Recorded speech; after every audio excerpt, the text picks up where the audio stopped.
Hello, everybody. This is Tuxedo Ian. Today we are going to be giving out a try for the new mod that I just downloaded for Cultist Simulator, the very first game that came out from Weather Factory, which is basically you are a ordinary person who finds out about the secret invisible world and decide to try and make it your own and delving into the secrets that are behind it. So we're going to start over here because I had started playing around this. This is going to be using the Season of Acquaintances mod. So we're going to start a new game here in just a minute. I'm going to see if I can get something done here real quick.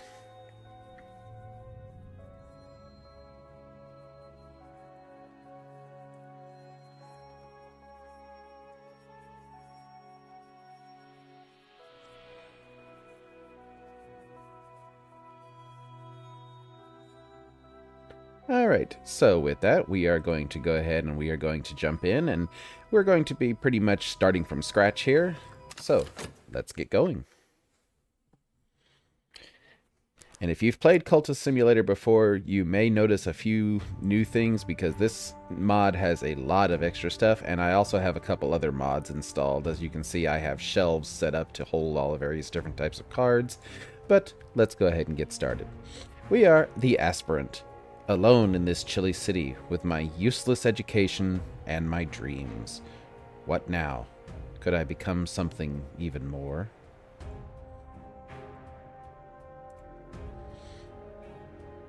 So, we start off, and all we have is our work verb, earn a living or practice the invisible arts, and a single card, menial employment, a precarious position as a hospital porter, miserable, but it's all you can find just now.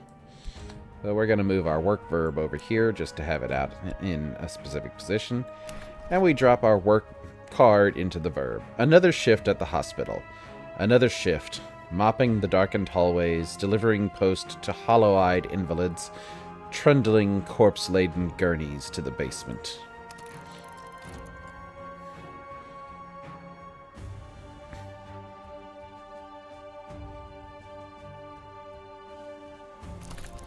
Halfway through your shift, the head porter beckons you aside. "We won't require your services any longer," he says. "Here, your last payment. We've paid you through the end of the month. I have lost my job. At least, now I have a little time to rest, and my health improves. Dream is unlocked. So we've obtained 2 funds, enough to support me for a little while in adequate comfort, and health. This is my body. There are other bodies, but this one is mine, and my mind needs it as a fungus needs soil. With enough vitality, you can gain more health." So our health comes over here to our stats panel. We have various other things that will fill up as we go through the game, and we have a dream verb. Recall my dreams. Once again, I dream of a glow beneath the filthy skin of the world, the light through the black wood, the pale door, the old man. And this is currently running. So,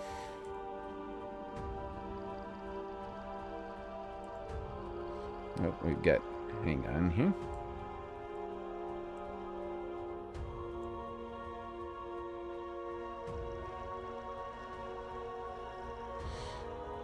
Make sure everything is running. Okay.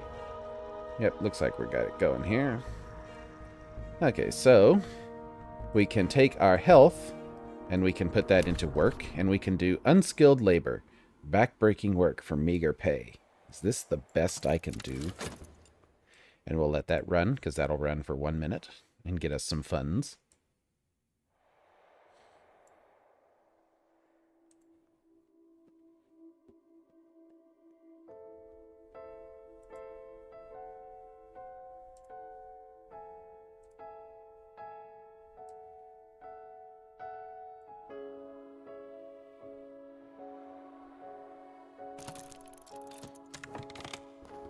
Recall my dreams. It began when I spoke to the old man in the hospital. He knew my name, but he's dead now. The pneumonia. Why do I dream of him still? What is the cobalt light in my dreams? Time is now passing. Contentment. I'm happy, I think. Contentment defends against dread, but contentment doesn't last. Heart. The heart relentless beats to protect the skin of the world we understand. The heart is the principle that continues and preserves. Lantern. Life is a pure flame, and we live as by an invisible sun within us. Thomas Brown. Lantern is the principle of the secret place, sometimes called the House of the Sun, and of the light above it.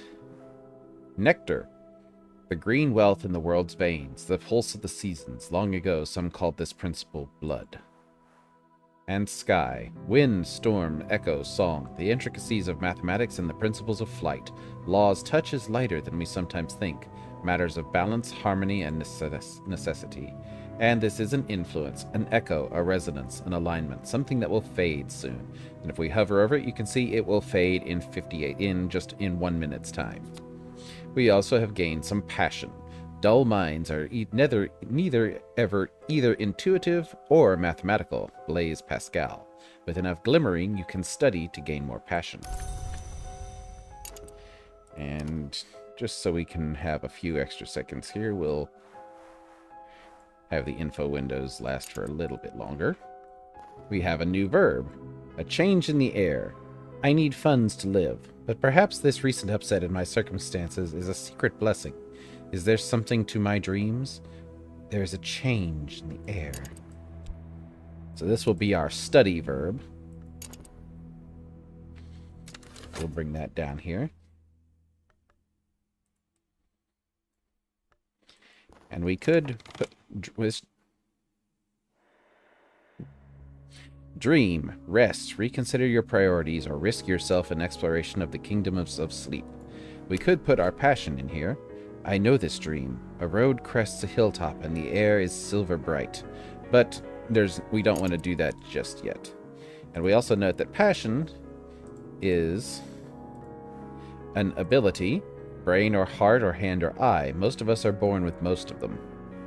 And it is an ingredient. Fuel, ointment, pigment, patience, all are consumed in time. And it has 2 points of moth. I knew a man who captured moths in a bell jar. On nights like this, he would release them one by one to die in the candle. Moth is the wild and perilous principle of chaos and yearning. So we'll let our verbs continue to tick away here.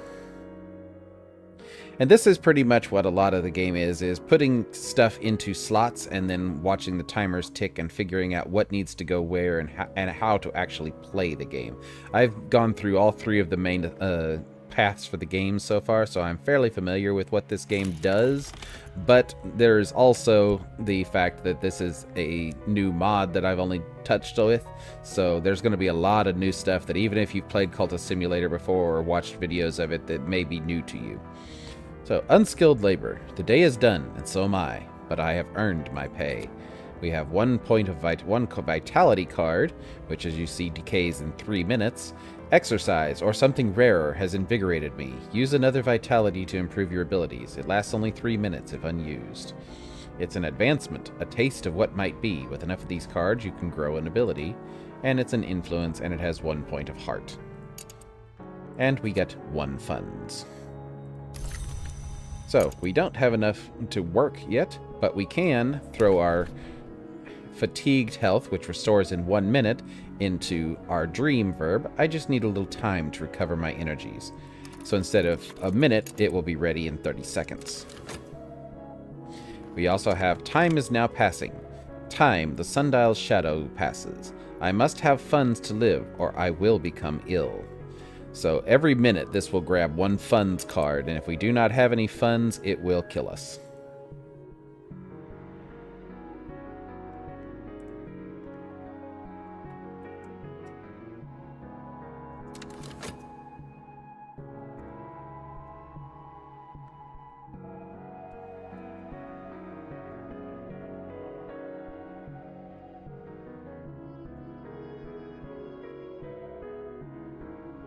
Alright, so our study verb is just about done here. And as you can see, our contentment is about to fade away. A bequest arrives. A letter from a solicitor. The old man at the hospital, the one I dream of, has named me in his will. I'll hear more soon. And let's give our aspirant a name. We'll call him Bobby. Just because we can. I am refreshed. So now, we can throw that health back into work and do some more unskilled labor, which will give us another vitality card when it's done.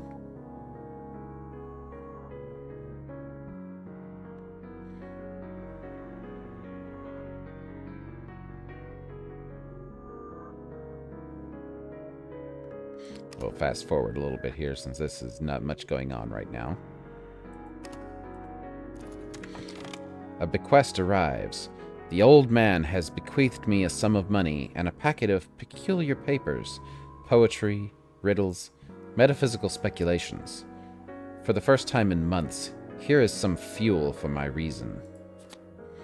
So we get 9 funds, a bequest, a package of peculiar papers from my correspondence executor. I must study it using either reason or passion. And reason. No live organism can continue for long to exist sanely under conditions of absolute reality. With erudition, you can study to gain more reason. And this has 2 points of lantern. It's an ingredient, and it's also an aspect. So our 3 main aspects are reason, passion, and health. And we could study the bequest right now. But first, we're going to finish up our work here. So we have... This also shows us what the next season is going to be. So the next season is the Season of Ambitions. This is the season that the winds of the wood reverse direction, a time when appetites and mortals both rise. And so this basically is your series of random events. It draws from a deck of cards as far as what its next season is going to be, and each one has different effects on various things in the game.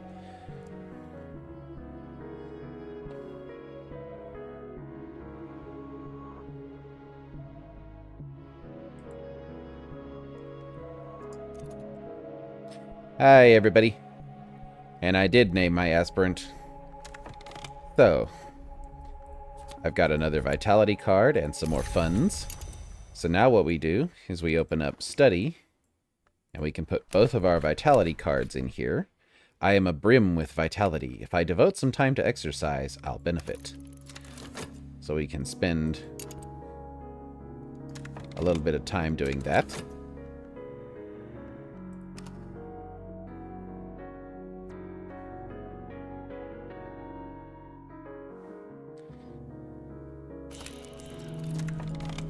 Exotic cravings. What hungers drive us? As you see, this has a little magnet on it, which shows that it will grab a card for what it's looking for, which will be any of these things here, which we'll get into later. We don't have anything that fits in there yet, but this one, loyal, will never go in there. One never knows how loyalty is born. That's a new trait for Season of Acquaintances. So we don't have anything. Mortal frustrations. What hungers drive me? Nothing yet. As yet, I have only the needs and desires of any other mortal, but what stirs in me? Some restlessness. A restless longing has me. I feel that I want to do something. What exactly? So this is a thing that you definitely are going to be dealing with as quite a lot. As you see, it has quite a lot of advancements here. It has 2 heart, 2 grail, hunger, lust, the drowning waters. The principle of the grail honors both the birth and the feast. Forge. Fire, I once read, is the winter that warms and the spring that consumes. The principle of the forge transforms and destroys. Lantern, moth, and unlike the base game, this has stuff from the sequel game Book of Hours has been modded in here. So it also has scale, hard without, hard within, hard to rouse, harder to subdue. What is left of the crude powers of the deep earth. And to sky. It's also an aspect memory. We remember the dead until we forget them. And as you see, this has a 1-minute timer on it. And if it decays to a card called Dread, which is a bad thing. We do not want that. So, what we're going to do, we're going to work with our passion, and we're going to paint. I used to paint, I could paint those sights I half remember from my dreams. I might sell something. I probably won't. If I'm restless, perhaps this is what I want. So we can plug our restlessness in here to use it up and prevent it from turning into something bad for us later. And there's our health back. And as you see, the next season we have coming up is the season of sickness. Malign influences taint the night air. My health may soon suffer. Wounded followers may die. So it's a good thing we're using our vitality to level up and get another health card here. I've grown stronger. I've gained health, but it'll be more difficult to gain health the next time. A stronger physique. I have benefited from exercise. Use this with 2 lessons learned to gain more health. And another health card. So now we have a little bit more insurance, because otherwise this would grab our only health card and it would be sickened. And if another one popped up, it would try and grab a health card which we wouldn't have, and it would kill us. This game is very much full of ways that it will try and kill you each and every way, and I have failed quite a lot. So we also have something we can do here. We can read whatever is to hand by using our reason. The world is awash with printed words. Even the newspapers contain knowledge, sometimes.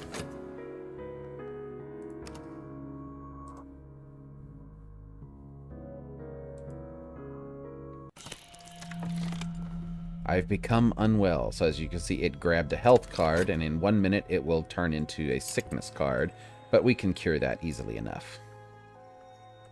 And next up we have a season of suspicion. Am I being watched? Early in the game, we don't really have much to worry about other than the health paint. I finished a painting to the excitement of absolutely no one. No one but me.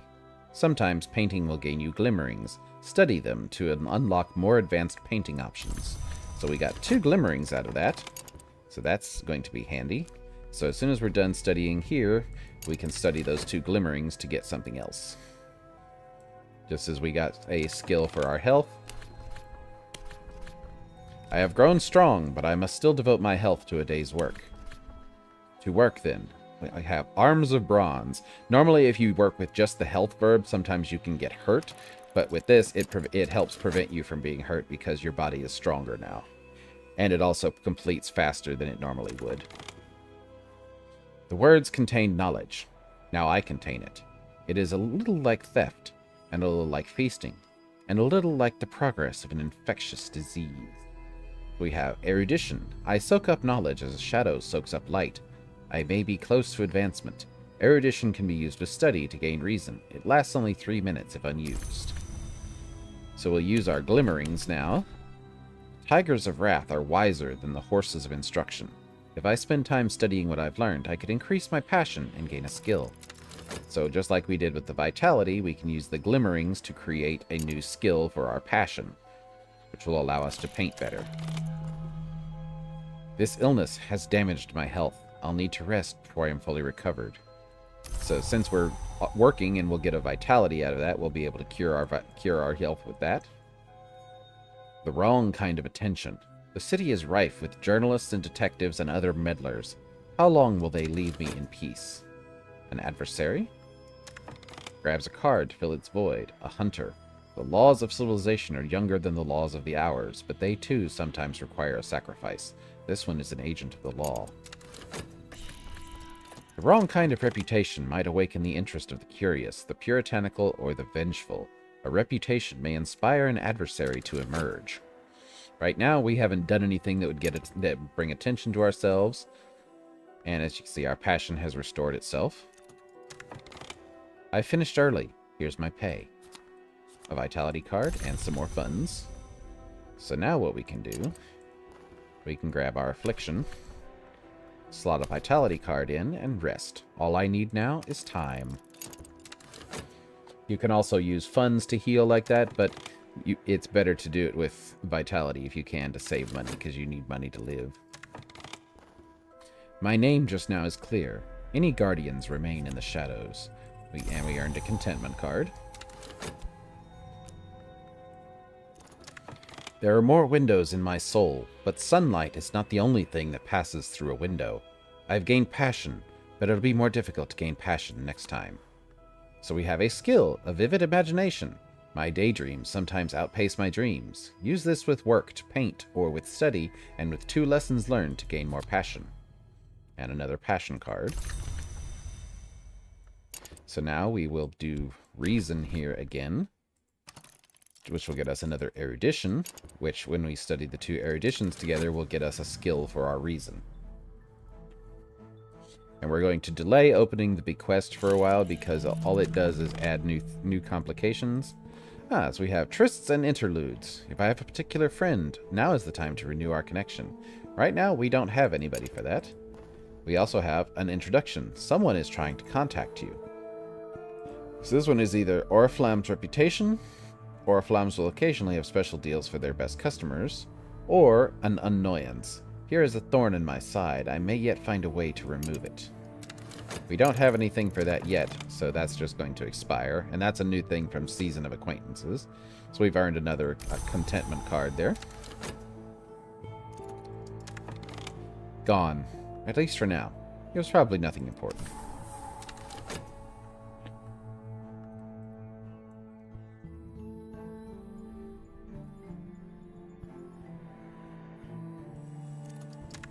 And there's our health back, so we can go back to work.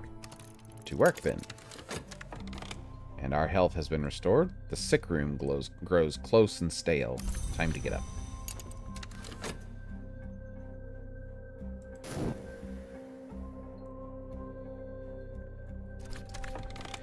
Alright, and so we've collected 2 eruditions, so we can study them together. I've picked up odd facts here and there. If I spend time studying what I've learned, I could increase my reason.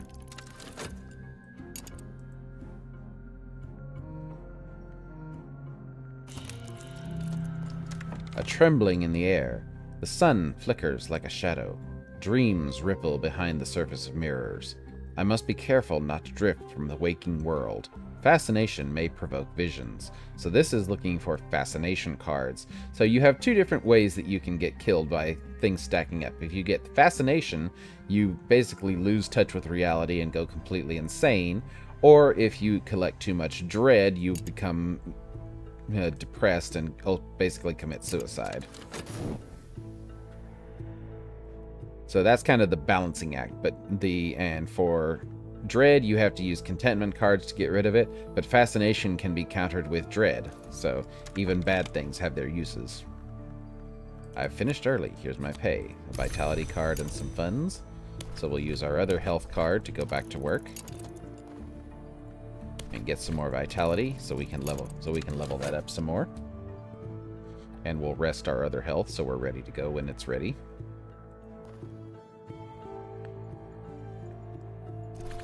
My mind, the library. I've gained reason, but it'll be more difficult to gain reason next time. Scholarship. I am flush with clever quotations. And another reason card.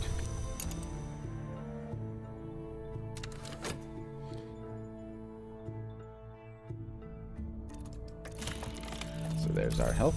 And mirrors are calm, the sun is steady, the glory recedes. I am sane, if that means anything. No fascination drives your visions. It's over, for now. And we gained a fleeting reminiscence. A moment in time. In another moment, it'll be gone. 2 moth, and 2 secret histories.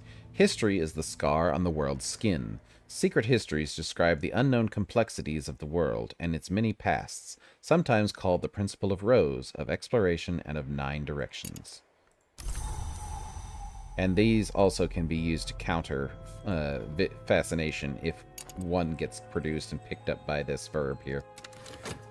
As you can see, if you don't collect anything, it vanishes in 60 seconds. If you do collect anything, it stays around until you can counter it, or it has collected 3 of that fascination, at which point it kills you.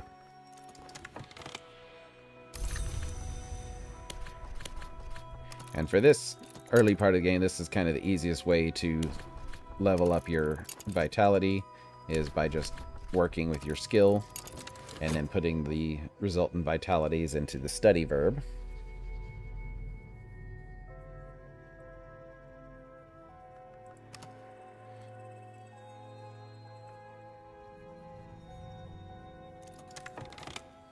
I am refreshed.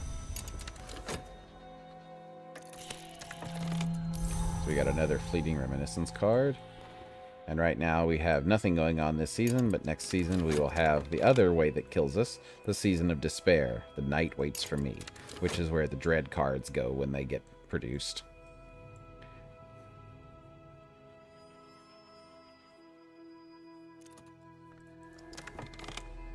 I am injured. I'll hobble painfully home with my wretched pay. So I didn't get any vitality this time. So we're going to have to use funds to heal ourselves. The medicine is dark and bitter as tar. It would be easy to suspect I am being poisoned. So we'll go back to work with our other health. And we have some more vitality. I am ready to grow stronger. Use this lesson learned with your strength skill. So we need 2 more vitality in order to get another vitality lesson learned.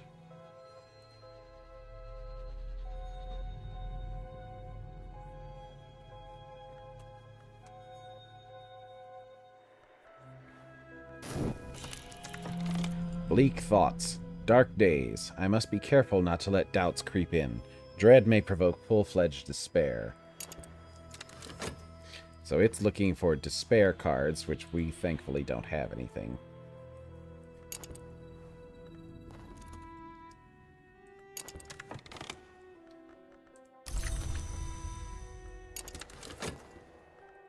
Alright, so we've healed our health.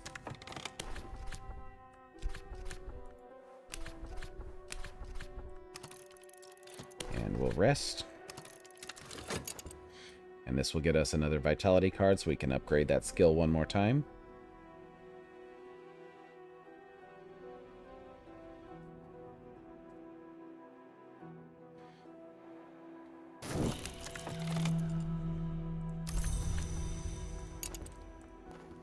The wolf despair prowls elsewhere. No dread empowers the despair. It's over for now.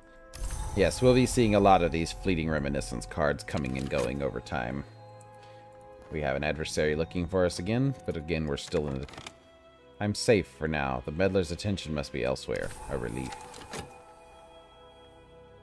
We haven't generated anything that would let them know where they're looking for us yet.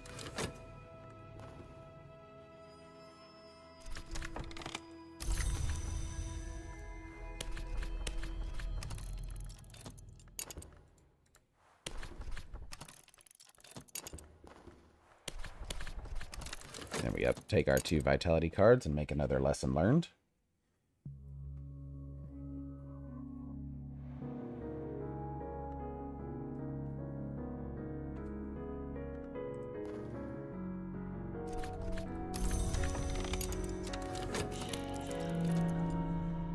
Another Season of Ambitions, which again we don't have anything yet. We don't know what we're trying to do, so we're going to be restless.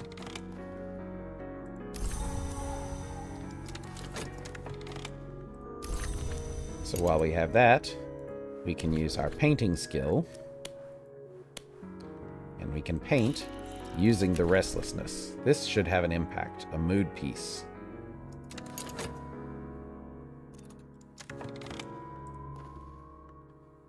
So there's our second vitality lesson. So we plug both of those in. Exercise the body, stronger. I will grow stronger still. So this will get us another health. Just one more way to keep ourselves alive.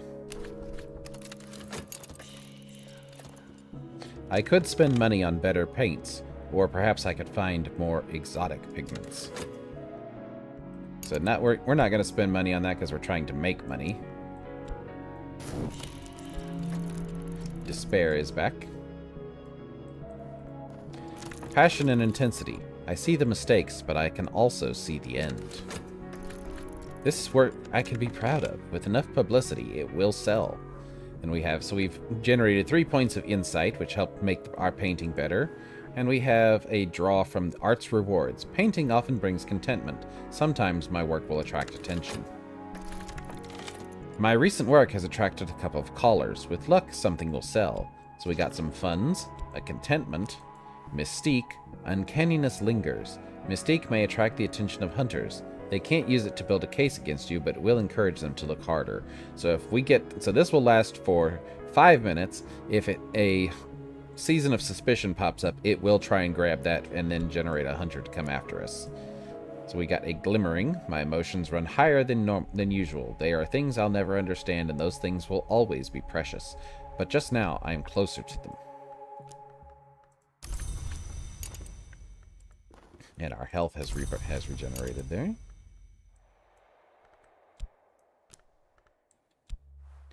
So our mystique will jump up here.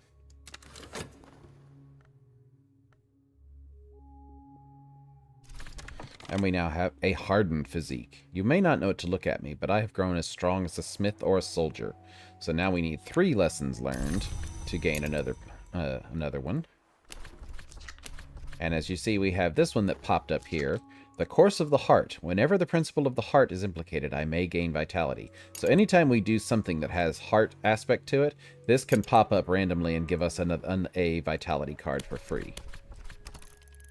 Unsealed labor, arms of iron. I work with speed and in silence. I don't fear injury. So now we cannot get injured while using this skill, and it only takes us 50 seconds to complete a work cycle rather than 60. And what we can do, our passion is still regenerating, so there's another vitality. So we can turn those into a lesson learned.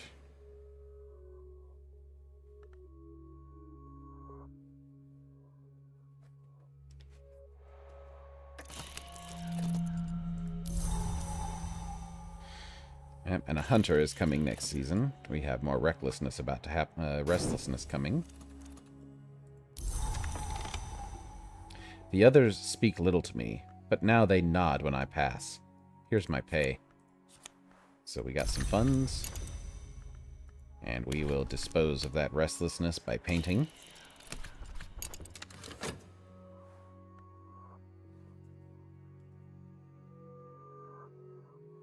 Like I said, in this early part of the game, you don't have a whole lot of plates to keep spinning, but the more you go, the longer you go, more and more things will start to keep needs. So we can rest with our health. An early night. With luck, I'll wake refreshed. Sometimes this will provide contentment. Often it will do nothing. Occasionally it will create dread or fascination. Sometimes you want to do that, but for right now we're just going to study and go on a long walk to kill cobwebs.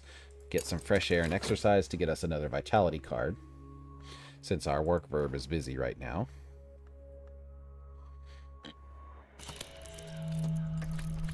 I have not shirked. And it grabbed the mystique card. An adversary. Someone is meddling.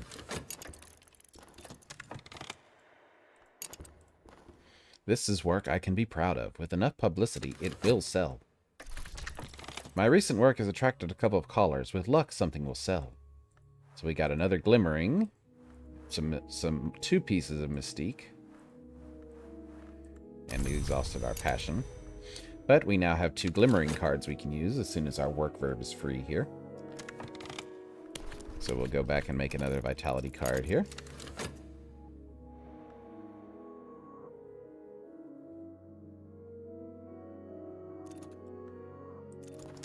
There's always someone who doesn't understand, or who understands too well.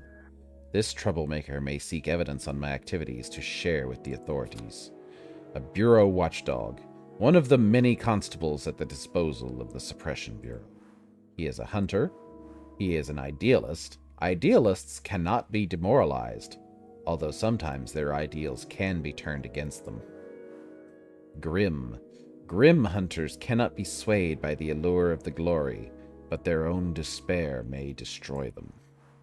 And it is mortal, the long habit of living indisposed us for dying. Thomas Brown. So he goes up to our hunter panel up here, and whenever a season of suspicion pops up, which it just did there. Alright, so we have 90 seconds on that, so we'll use our 2 glimmerings to make a glimmering lesson learned. And have another season of suspicion is about to pop out here. So the Bureau Watchdog gets grabbed for that. And then he looks for Mystique cards or Notoriety cards. An adversary is asking questions about my activities. Mystique cards just make him look for longer. Notoriety is the bad stuff we've done that he's looking for evidence of. So as long as we don't generate any notoriety, we're not going to have any problems from him.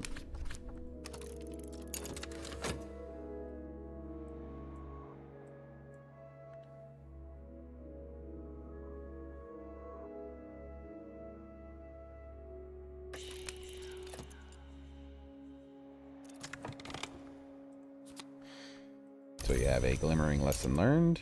So now we'll grab our 2 vitalities and make a lesson learned from that. Collect our health.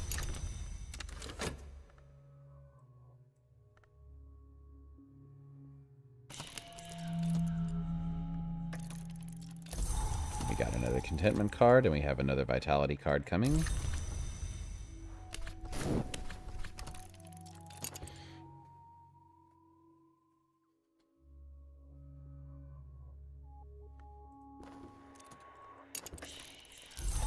So this will give us our 3 vitality cards, lessons that we needed.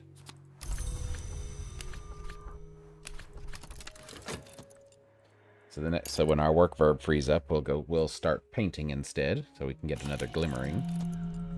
Fascination, don't have to worry about that right now. And we have an illness coming.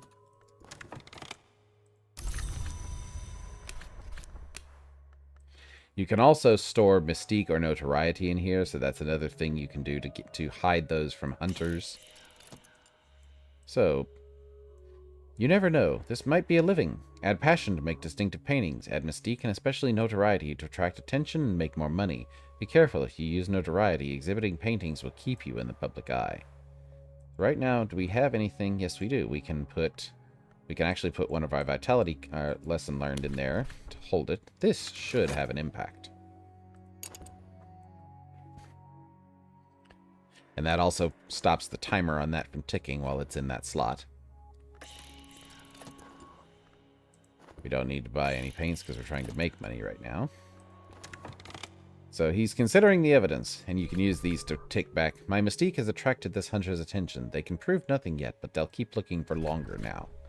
If a hunter has found Notoriety, they will try to use it to create or upgrade evidence. If they're meticulous, they'll always succeed. If they're erratic, they're more likely to fail. But they can occasionally create evidence even without Notoriety. So right now our little watchdog doesn't have anything to go on, so he's just going to be sitting there barking away, trying to find anything but not failing to do so. I have not shirked. Good work. This is work I can be proud of. With enough publicity, it will sell. My recent work has attracted a couple of callers. With luck, something will sell. So we got 1 funds for that. And we got some Mystique. So now, we can grab our skill and our 3 vitality lessons learned, and I will grow stronger yet and exercise even further. So our hunter has found nothing. So we can use Passion and Mystique, and we can use this Contentment as a mood piece, Inspiration. This should have an impact.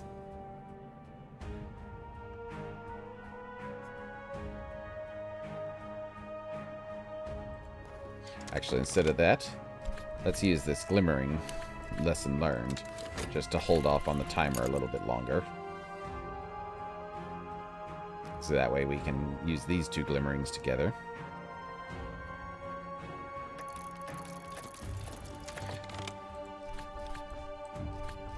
I can spend a good day. This is coming out better than usual.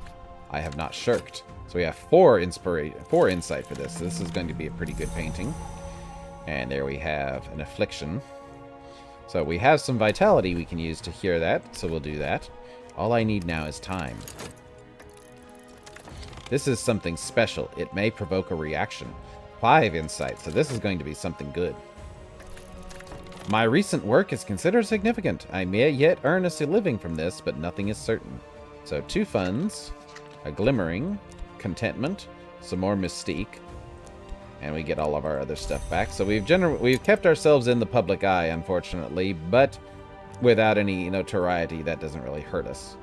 I could carry a man across a river now, or strangle him. So we have 4 health now. To go farther than that, we would need 4 lessons learned, plus something else, which we don't have yet. But we'll get that in time. So now we can use our 2 glimmerings together here to feed our imagination.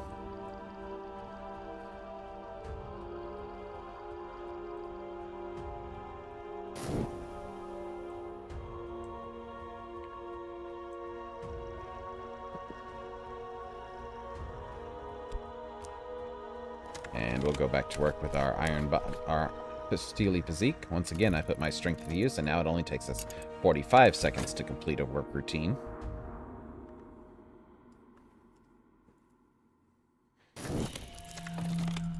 Fascination ends. Our health restores.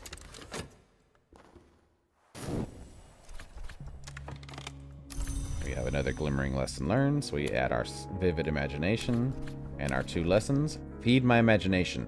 Fiercer. Who desires but acts not breeds pestilence.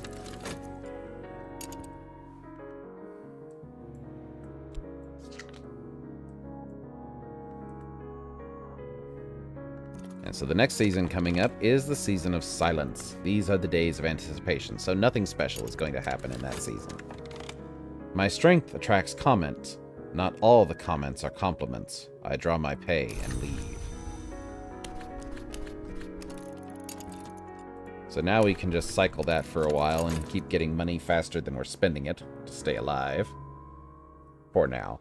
Later we'll have other options to make us more money, but for right now that was what we're trying to do to boost up our health. Despair is over. Next season will be more despair, but again, nothing we have to worry about. My desires grow in number. It may be that they will always outpace my actions. So we have 3 passion now.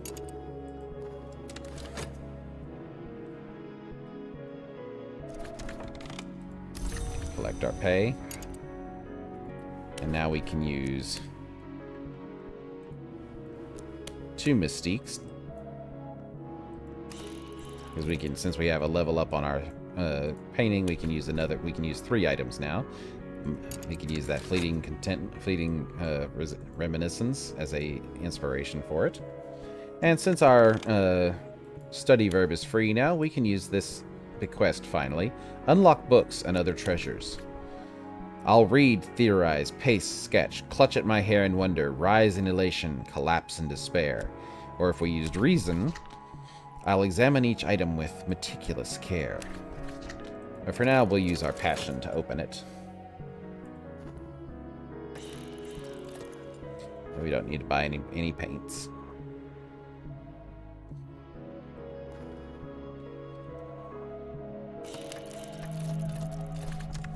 My correspondent describes my dreams exactly. They use names that are instantly familiar. The house, the wood, the hours, the glory. I sense here a power that generals and kings would envy. A new desire burns in me. There is a note here. Directions to a bookshop that does not advertise its wares. Direction to Moorlands. Cryptic directions to the obscure address of a certain Moorland, a dealer in the rarer sort of book. Notes on possible collaborator. And my correspondent had recorded his observations of me. He believed that I had potential. He recorded his observations of someone else, too. With time and study, perhaps I can find that person. Temptation. Power. It has occurred to me that I hold the key to power. This card will allow you to win a power victory if you upgrade it far enough. Dreaming about it might advance it or change it. Desire. My ultimate aim. There will be a price. The marks of shaping. I may seek immortality and power in the hour called the Forge of Days. Her touch brings particular appetites and marks. And a smith's secret.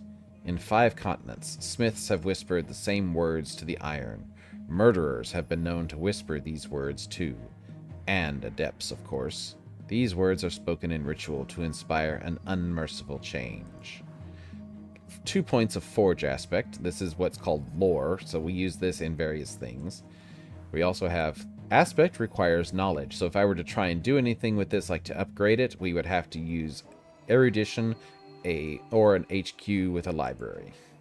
And it's lore, knowledge of the invisible arts. I can use it to attract followers, to perform rites, to open the way to the Mansus, to seek my ascension. Lore fragments can sometimes be upgraded with study and with matching fragments. So we'll collect all of that. And our temptation goes over here, so that will be what we are working towards. Our lore we'll collect down here. And our other things are over here. So we will find a potential collaborator. I have a name, a description, a few tantalizing details, but there are 1,000 faces in this city.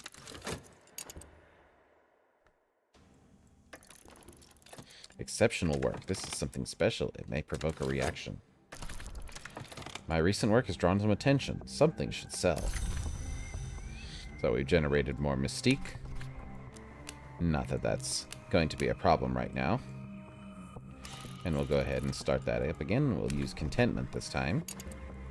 And a light in the skull. Whenever the principle of the lantern sheds its light, I may recall additional scraps of knowledge. And we got 3 glimmerings from that painting session. And now I'll have an address. I'll dispatch a letter and propose a meeting. Talk is unlocked. We've obtained some more mystique. And we have a new permanent verb, talk. An acquaintance. I await an answer to a letter. So we'll drag this down here, because we'll be using this a lot.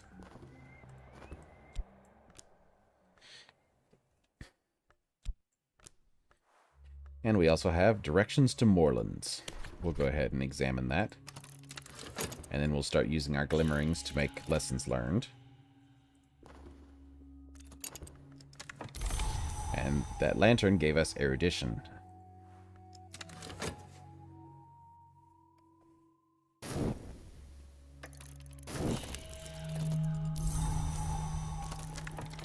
The reply to your letter is courteous, if cautious. They are intrigued how you found their name. Intrigued enough to meet you.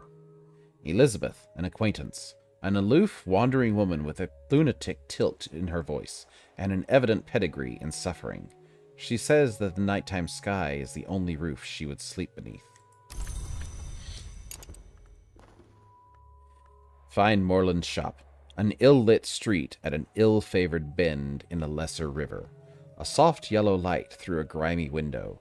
Miss Moorland nods as I enter, but doesn't rise.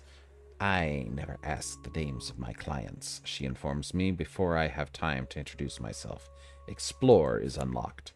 And we have Moorland's shop, the dim premises of Miss Moorland, who deals in rare and sometimes dangerous books. So we will hold that down here for now. And we will add our 2 glimmerings to make a lesson learned. And we have the explore verb. Now that I've found a location, I can explore it. And we've earned an occult scrap. Secret histories are layered beneath the one we know, like the notes in rare wine. This is a detail from one of those histories. Exploring with this scrap of knowledge may uncover secret locations in the capital. So that comes over to here, which is our explore area. We'll be holding anything relating to explorations there.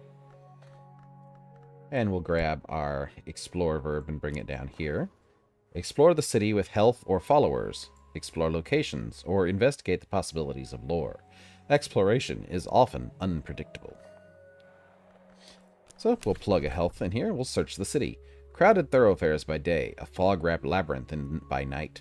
I'll walk the streets, seeking secrets until I can walk no more. So now that we have a temptation, this will grab it. The forges glow. Hunger burns in my heart. Hunger for the power the invisible arts might bring. My recent work is considered notable. I've exhibited the latest paintings publicly. Surely someone will buy something. We've earned 2 funds from that. So we're earning more from that by painting than we were earning by doing hard manual labor. Even if it's keeping us in the public eye and generating mystique, which is going to drive our poor little investigator crazy. But what we're going to do, we're going to wait here because this is going to generate a restlessness. So we'll feed that to the painting. And we found a hireling, a shifty woman. I get the job done. This hireling may be useful for some expeditions and can help with hunters and annoyances. So it has 3 points of moth, which we don't really need a hireling right now. I've found someone who I might pay to enact regrettable necessities. So nothing's going on that we need a hireling for, so we'll let that expire. And we have our talk verb: interrogate, intimidate, beguile, instruct, and recruit. So we could talk to our acquaintance and recruit her, but right now, I think actually we're going to go ahead and do that because we have the lore that we want. We're going for a power victory, and we have a Smith's secret.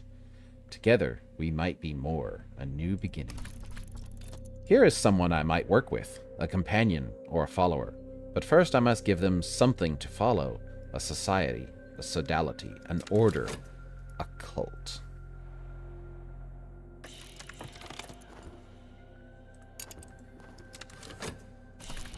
I have begun my true work.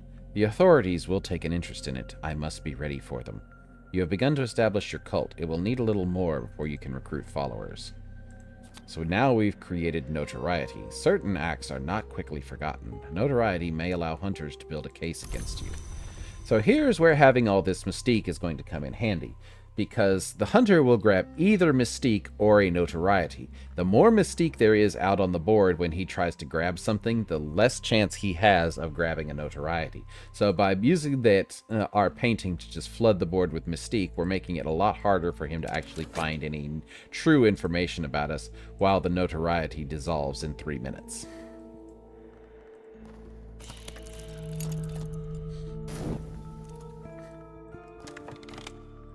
So there's a glimmering lesson learned. And we should generate some more glimmerings here. My recent work is considered significant. So yes, we've generated 2 more glimmerings, so we can use that old one and that one to make another lesson learned. And we need 3 lessons learned for the next one. Better not. I best be careful of the company I keep. Later on, we might want to hire that person for something, but not right now.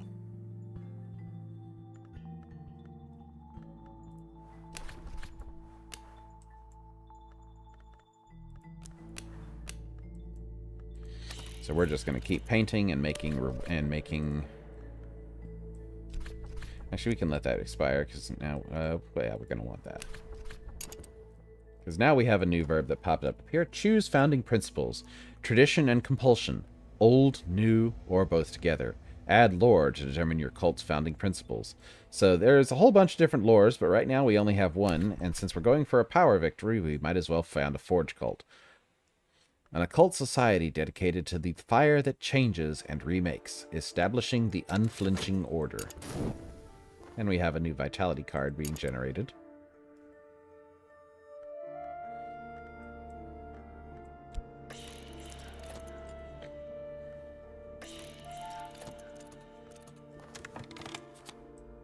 My own heart pumps more strongly today, and I am refreshed.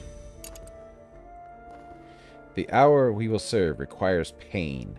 I must give of myself. So we have to stick a health card in here. This is my body.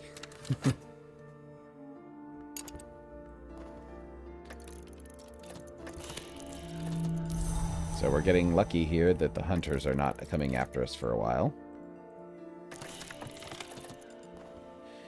My recent work is considered significant. I may yet earn a living from this, but nothing is certain. So we're just stacking up the mystique here.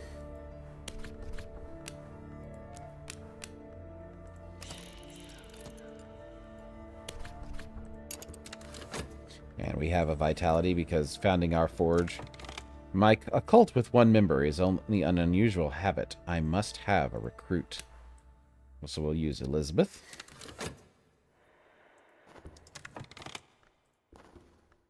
So there's our next glimmering. So then we'll stick these 2 in here. And as soon as our painting is done, we can upgrade our painting skill.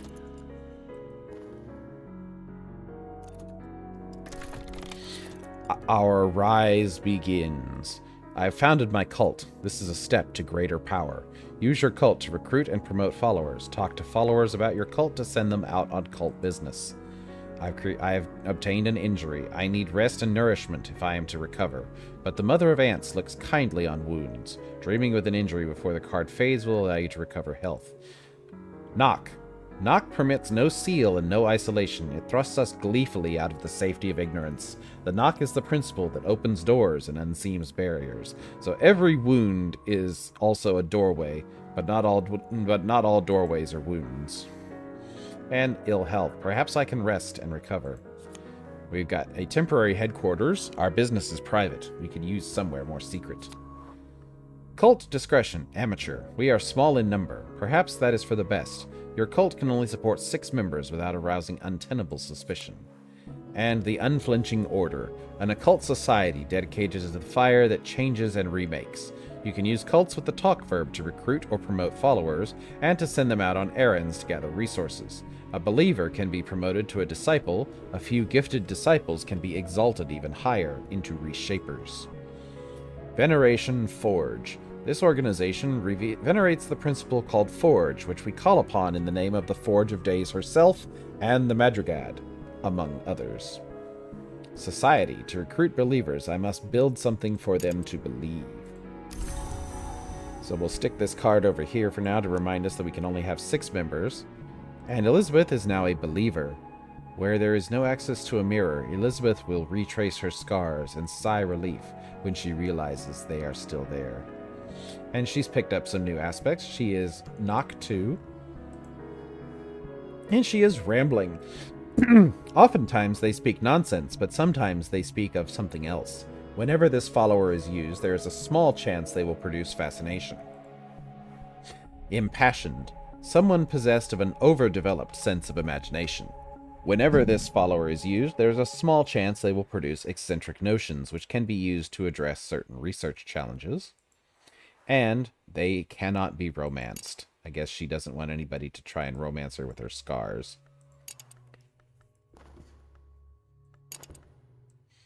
So, just to see what she can do, we can grab our cult, and as you can see, interrogate, intimidate, beguile, instruct, recruit. And we can put an associate in here to do something with her. And then we need to add lore, and we can add trappings to increase things for various reasons. But for now, let's heal our injury. All I need now is time, thanks to that nice vitality that we got for free. And we can speak with Elizabeth. Discuss occult business with a follower. I have a set time and meeting place for us to meet. Hopefully, Elizabeth keeps to it. So let's see what she can do.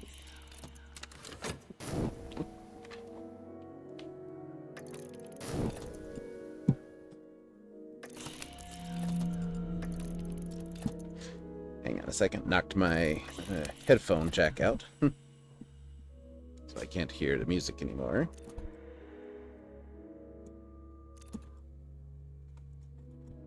There we go. So we can discuss a subject with her.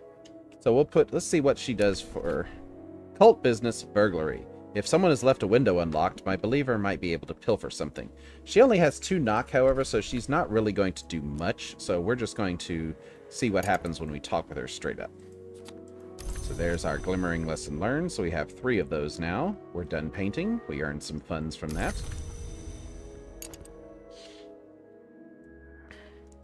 The wolf prowls elsewhere. We have some recklessness to get rid of, so that's going to decay into dread, but we have some contentment coming, so it's going to cancel each other out there. So we can grab our imagination, and we add 3 lessons learned. Some sooner murder an infant in its cradle than nurse unacted desires. Feed my imagination, fiercest.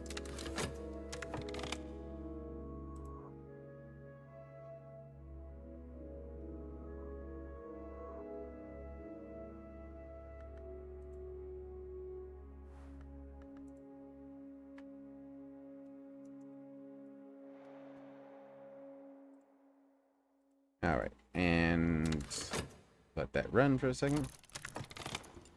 Yep, and we've got another vitality card coming. And if you'll give me just 1 second, I need to go and do something real quick. I will be right back.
I just had to go pour myself a drink. All this talking is thirsty work. And we have our creepy music starting up here. We have another vitality card coming. A quarter hour passes, then a half hour. I leave before the next hour turns. So we have 12 funds. We can go explore Moreland's shop. It takes time to sort the gold from the dross, the wheat from the chaff, the blood from the water. If I buy enough books, I'll find something interesting.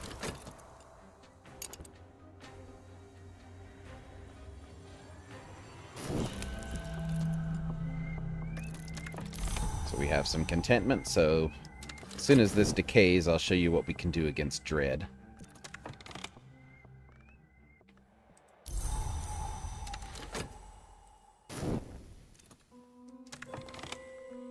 I found something noteworthy. The Queens of the Rivers, a surreal contemporary play by the enigmatic Monica Medina, in which the Queens of the Rivers are murdered, one by one.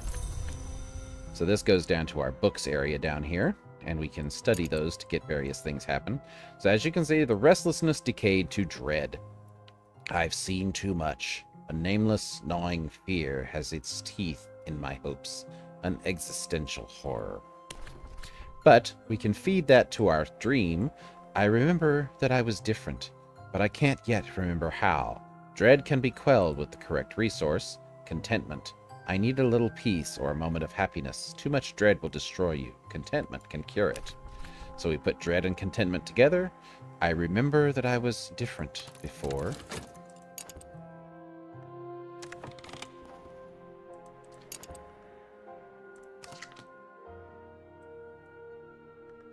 So let's get back to working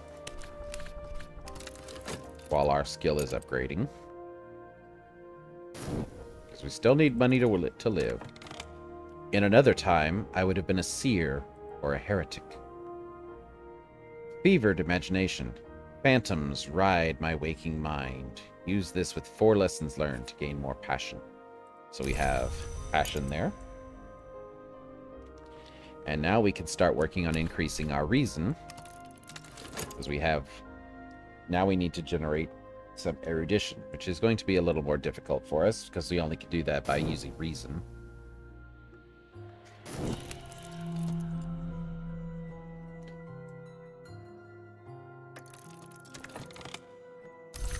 But we do have something we can do. So just as we can use our imagination to paint, we can use our scholarship, and this is another mod ability. Normally this is not available in the base game, but the mod allows it. We can use our scholarship skill and reason to spur progress in society. We can add an English text, or we can use lore. So we could use this Queens of the River book here to try and to inspire us to work and see what's going to happen. Clear my mind. The sun still moves. The wind still walks. My journals are the labyrinth clue. So that gets us a fleeting reminiscence. And since we're busy doing that, we will explore with our health. Nope, we don't want dream. We want to explore with health and see what we can find. Revisions. Reading over my work. I have precision. I can see the ideal and will realize it. An engaging read. I have expanded on the source material. So we've gained some erudition there. And we've met somebody new. Eldridge, a troublemaker. Eldridge's shoes are often spotted with blood. So he does not like... So this is actually one of the original followers from the first game, or from the base game. Aspect, a rival's ascension. Opportunities to ascend to the House of the Sun are rare. If another achieves it, I may miss my chance. If this reaches 7, your rival has a chance to win the game instead of you at the next season of Ambitions.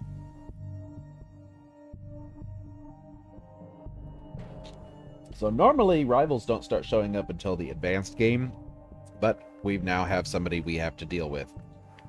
Suspicious. A detective may wish to investigate this, so maybe we can turn him onto the detective on him instead and get rid of him. Maverick, a student of the invisible arts with an agenda of their own. And he is mortal. We could try to fight him. We've also generated something new that I've never seen before, secrecy. The more we go about our business, the more business we may go about. You can use this card to increase your cult's discretion, or you might use it to downgrade notoriety into mystique. Interesting. So let's see, where can we use that? In study or dream? Dream does nothing. Okay. If we use it in study, if we have made a recent mess of our reputation, we might fall back into the shadows, provided we have the secrecy to do so. You can use secrecy to downgrade notoriety to mystique. Well, notoriety has already faded, so we don't have to worry about that.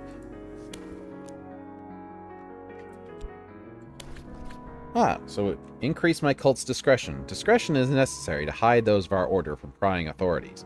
If we have cultivated the proper secrecy, we might be able to expand our number. You upgrade your cult discretion with secrecy to increase the maximum number of followers you can recruit. Secrecy can be obtained through the moth follower cult business, or by attending certain private venues, or by letting notoriety fade away.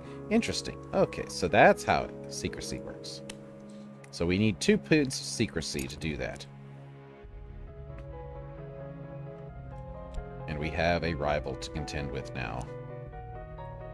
Not sure how we're going to deal with him, but I'm sure we'll figure it out. We could go and talk with him, arrange a meeting on neutral ground. Are we enemies? Perhaps we don't need to be.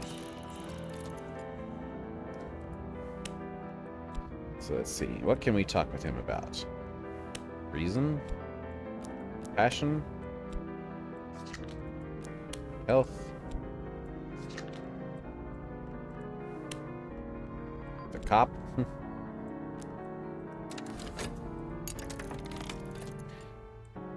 How is my work received? An average work. I've expanded on the source material. My work is at the level of many others, so we've obtained an occult scrap for our work. So let's get to painting. Whoops.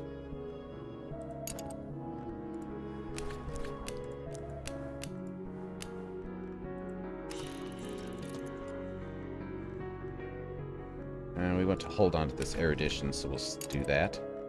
And we'll go studying with our reason, so we can make a lesson learned.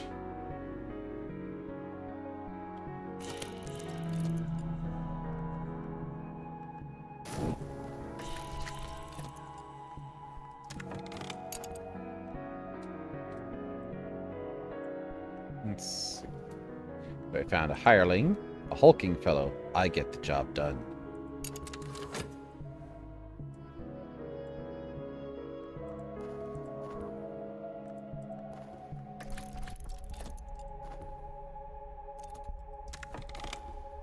Nope, don't need that.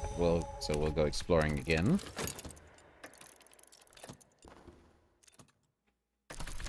Yes, we got some funds for that.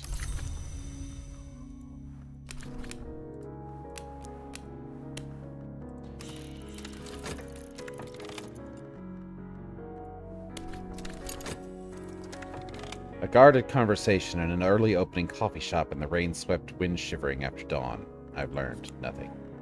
We generated more mystique. So there's our erudition. So we can actually grab that now and go make it a lesson learned. And use this vitality instead. An overlooked place I might have found somewhere unusual.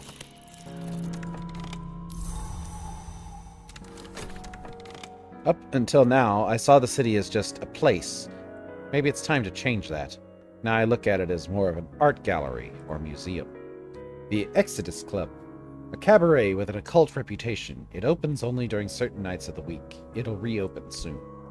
So we can stick that down here because that's a permanent place we're going to be dealing with. And we've gained the capital card. The very city I live in, unless I plan on moving somewhere else. I might as well get to know it better. And we can go ahead and we can go out exploring again and rest up our health.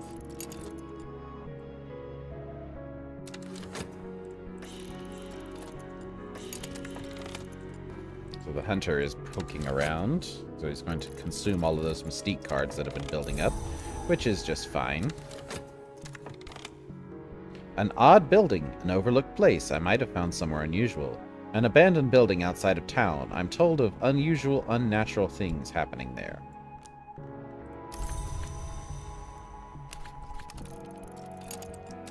So let's see what else we can find.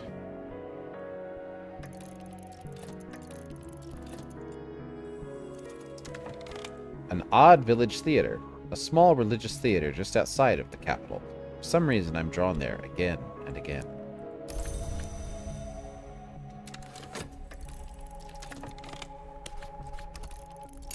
And this capital card, the very city I live in, unless I plan on moving somewhere else, I might as well get to know it better.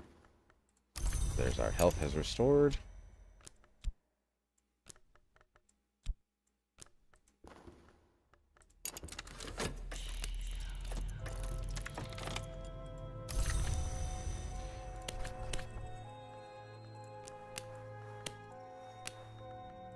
So we're making a good amount of money from our paintings. So we'll keep at it for now. Streets strange by moonlight. Sometimes the light of the moon is key to other spaces. I found a place where, for a night or two, the streets curve in unfamiliar ways. I might find insight, or I might be touched by madness. So this is a special place we can go. Look, streets are strange in the hour called Meniscate.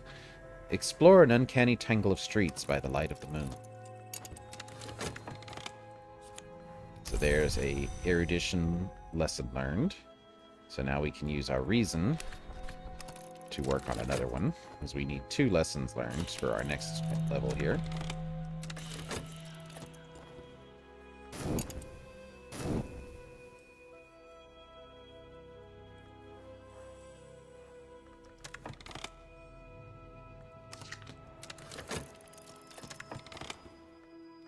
We found a glimmering.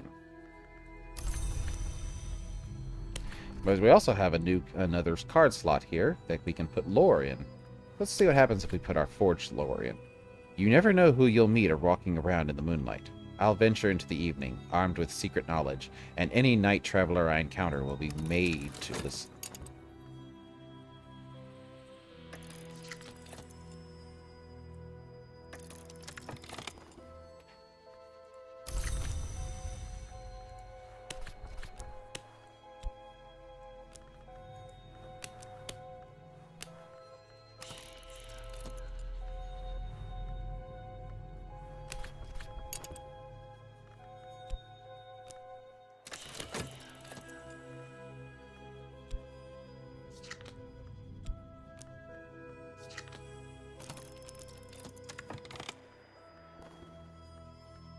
And we have another erudition coming there, thanks to our invoking the lantern.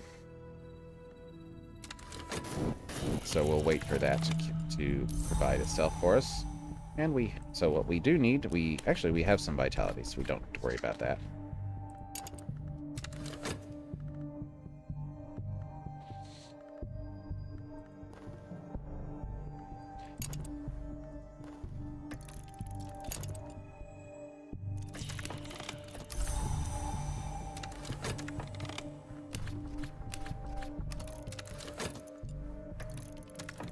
so this will get us our next level of scholarship. Still making good money here.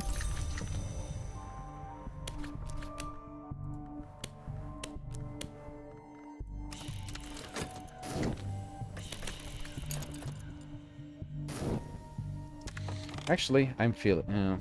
we don't have that, but what we can do instead of that, we can make a portrait. Something to remember them by, perhaps. A pickpocket. The thief is already running. I must keep pace if I'm to catch him. I snatch the thief by his wrist, and there in the lamplight I get a better look at him. His clothes are well made, but filthy. His other hand is a stump. And most strikingly, he is only a child. Well, what's it gonna be then? He huffs defiantly. Are you gonna take me to the station, or not?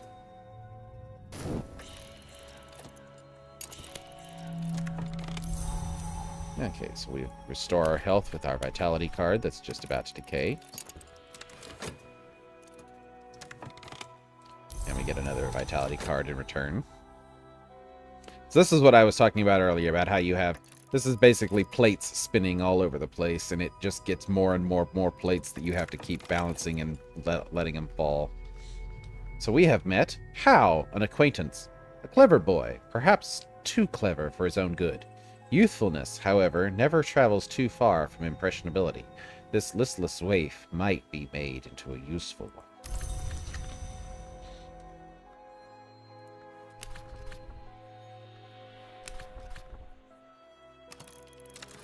So let's go out exploring again and see if we can meet anybody else.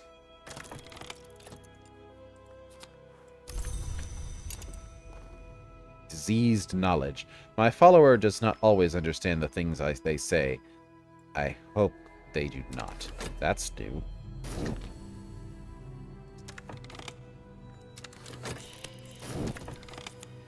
Fascination.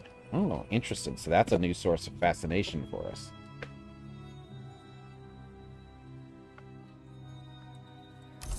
Luckily, we don't have the Season of Fascination coming up soon.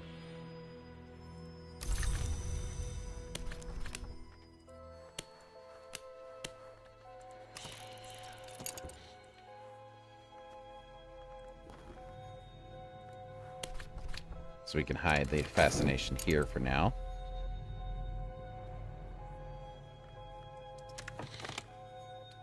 And we use our erudition. Knowledge is a city wall, built stone by stone. But what waits in the darkness beyond the walls? Why would we need a fortress, except that we had something to fear? This will upgrade our scholarship and give us another reason card. An introduction. Someone is trying to contact you. Well, we don't have anything for them to be contacted for yet. So this is just going to fade away. Gone, at least for now. It was probably nothing important.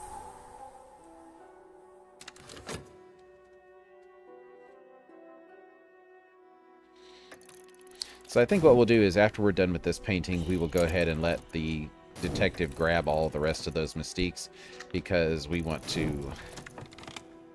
Ooh, we got a bunch we got 2 funds from that one. So we'll just go ahead and let him eat all of those mystiques while we go back to work with our health. And put our strength to the test.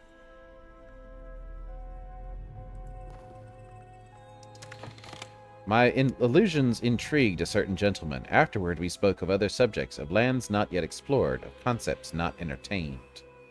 So we need a secret history of level 8 or higher to meet Dr. Ibn Aladdin, called the Alapine, has had an interest in overlooked history. He could use your assistance. He is an Aramaic scholar. He could teach us Aramaic. And he's a tutor. Notable scholarship. I have learnt enough to know how little I know. Use this with 3 lessons learnt to gain more reason. And we've gained another piece of reason. So we'll go ahead and start studying. We get some more erudition.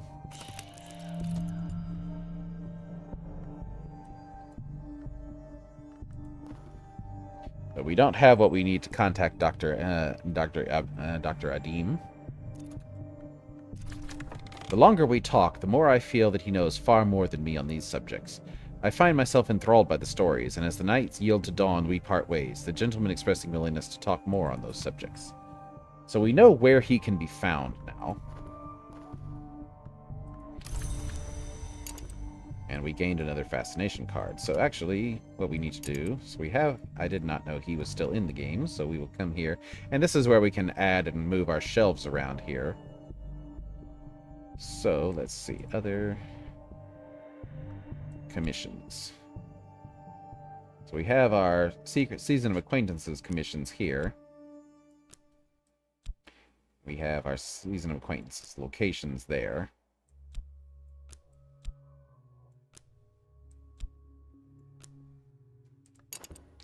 So we can do that. So Dr. Aladim will go right here. And we can find him later on Streets Strange by Moonlight.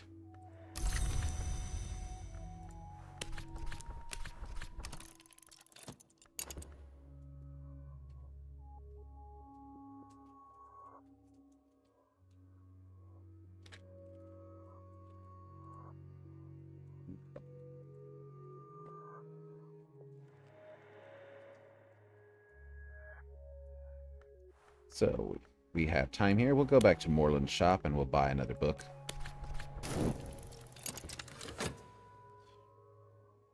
So I have a feeling we're going to need to start doing that. Because I have a feeling the fascination is about to start popping up here.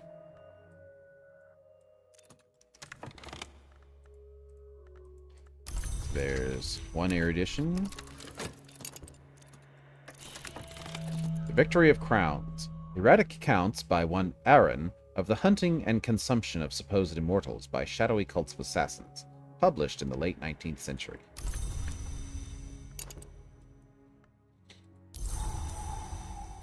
Okay, so we have a fleeting reminiscence now. We can use that to get rid of one of these fascinations.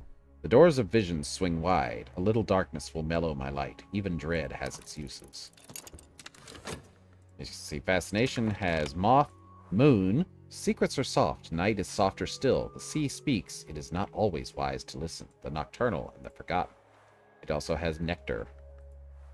And ill health. Perhaps I can rest and recover.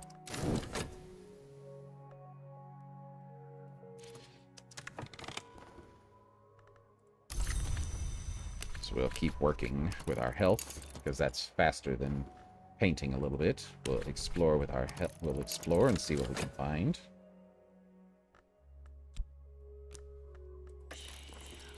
Hireling. A hulking fellow. Nope, don't need him. We'll just let that expire.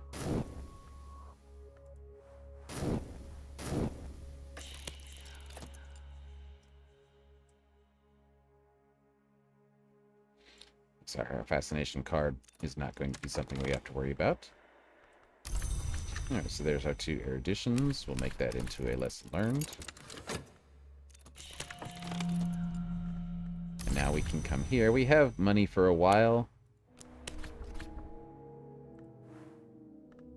Reason and passion could meet. So I will work on a piece of fantastical fiction. Inspired by the Queen of the Rivers. Oh no, we have to use... Oh, we can use our fascination. The air is curdled now. I am home again in this lumpen flesh. Better, perhaps.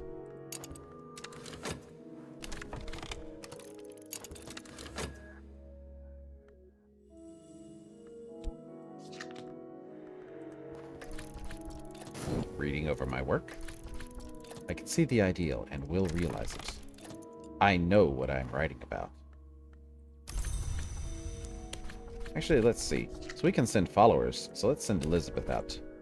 Crowded thoroughfares by day, a fog-wrapped labyrinth by night. I'll set my minions to searching for opportunities, instead of having to use my own health.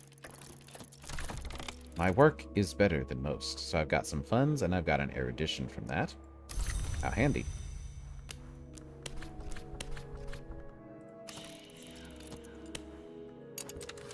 So I'll keep writing.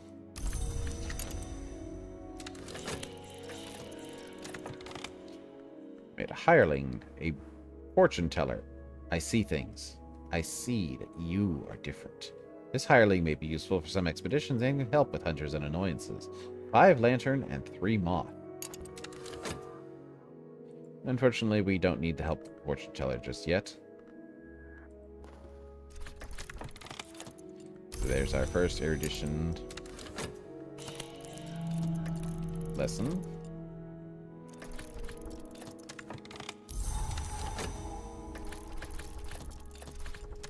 My work is better than most. A furtive truth. We've got 2 scraps of knowledge from that. Very nice. No money, but...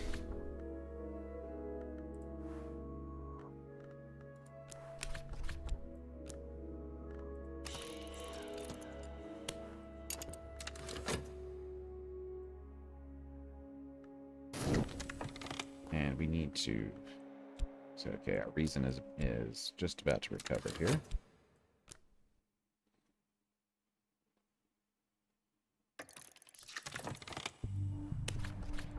So we'll read some newspapers.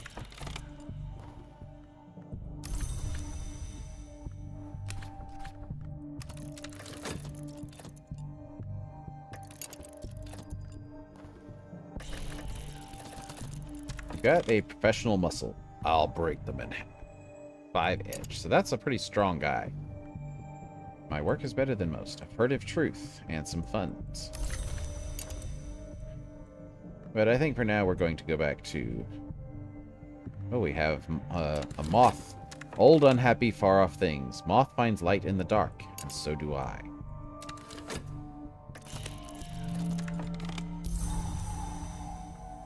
So let's get rid of this fascination for now, because I have a feeling otherwise it might come back to bite us if we're gonna get rid of it.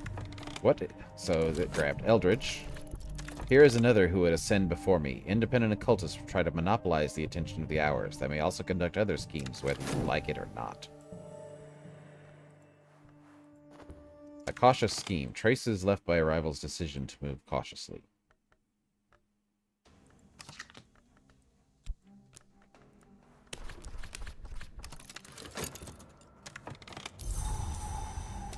We have some restless, but luckily that will not decay before we can get rid of it with painting.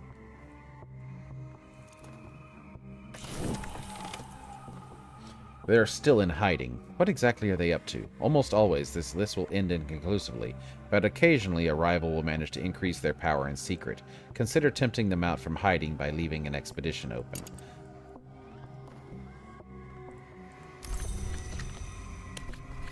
Okay, so there's our 2 eruditions. Oh. Here and there, my follower's knitted wit bears something striking.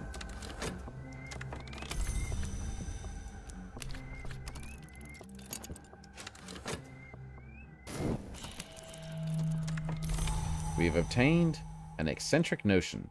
Sometimes there is no logic. Sometimes the dots need not connect. You can use this card to solve intuition or paradoxical research challenges. How nice. We're composed again after getting rid of our fascination.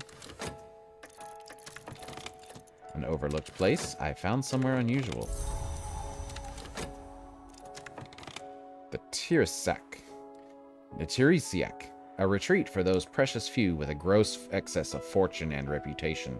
Most of the patrons who frequent this club are, or were, famous. Well, let's see what that is.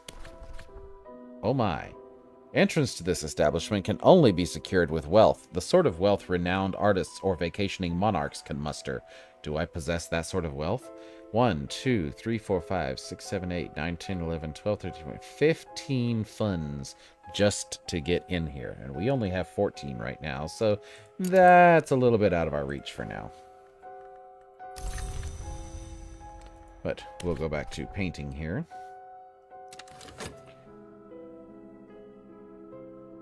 Actually, we don't even need to because we have a contentment, so we'll just let that decay to dread and dream it away.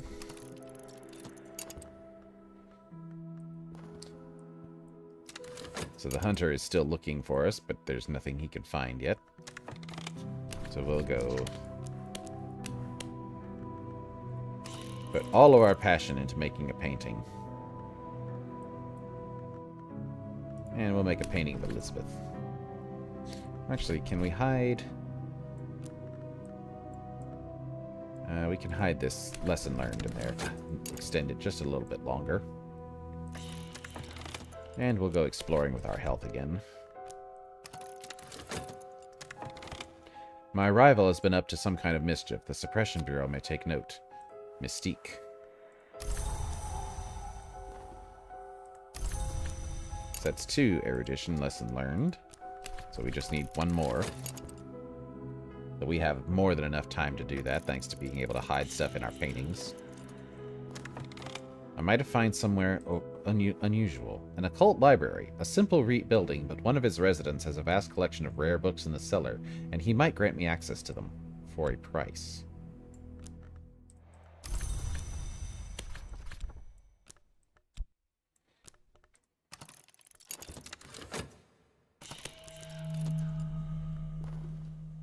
Someone is trying to contact you. Gone. At least for now. A hireling. A hulking fellow. Nope, don't need him.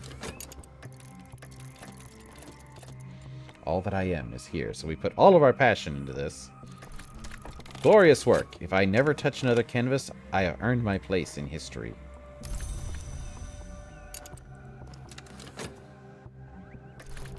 My recent work has drawn some attention. Something should sell.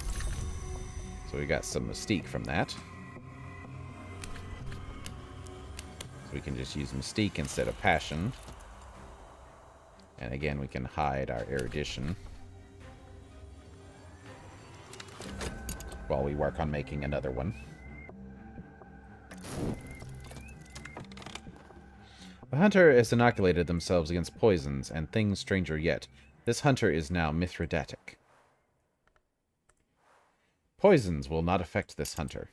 A new approach. More frustration. See. I am safe for now. My adversary has not enough evidence to be able to bring a case against me, and they found no new clues. A recent setback in their investigation has this hunter reconsidering their methods. They could return to the field with dangerous new strategies. The hunter is attempting to gain a new trait. More frustrations, a willful stubbornness. Whatever reason, the hunter has come out of their contemplations with no new skill or wisdom. This hunter has inoculated themselves against poisons and things stranger yet. So interesting, the hunters can make themselves better. That's new.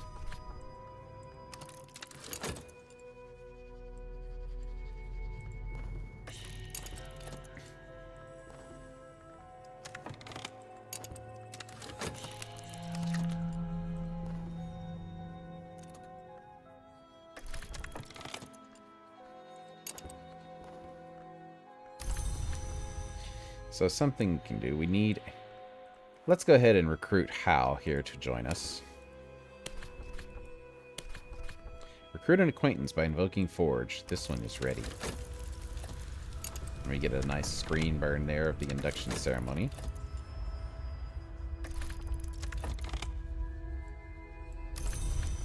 Now, if we didn't put any passion in it, we just got more mystique out.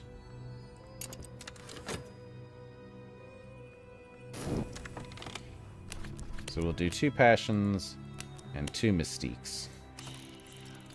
And use fascination as a springboard.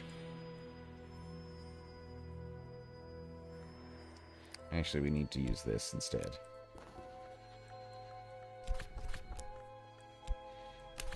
Because we still have 2 minutes. Whoa. That way. My rival seeks tools and lore for their own ascension. So there will be our 3rd erudition lesson. The ceremony requires a searing, only a little one, but they will carry the mark all their life. Hal likes to come with small gifts and knickknacks, though he attacks the fool when pressed on where he acquired them. So he is Moth. Bully, there is a dark joy to be found in gloating. When you promote this follower, they will inflict resentment on another random follower. Frail, we must all die, but this one is more inclined to end than most. This follower will die at 2 scars rather than 3. And, of course, he's young, so he cannot be romanced. So luckily, he did not hit Elizabeth with anything because he was just initiated, not promoted.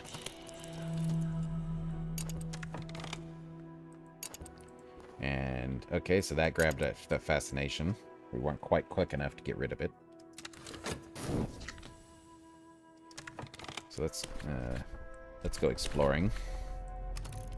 See what else we can find. We found several places. Passionate intensity. I can see the mistakes, but I can also see the end. An overlooked place. Ah, Church of Our Redeemer Seen. A small reserved chapel folded away into the city's innards, run by a convent of her sentient nuns.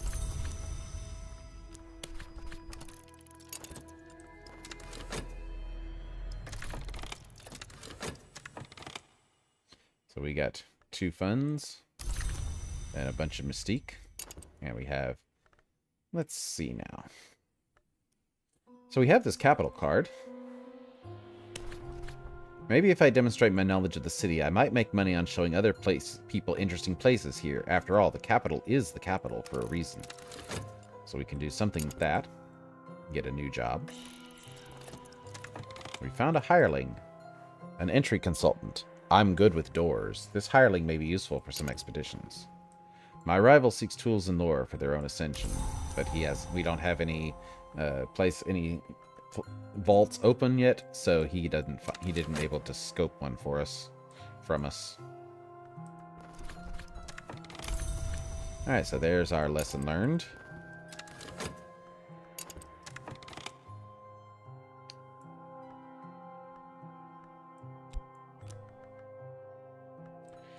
So now we can grab that.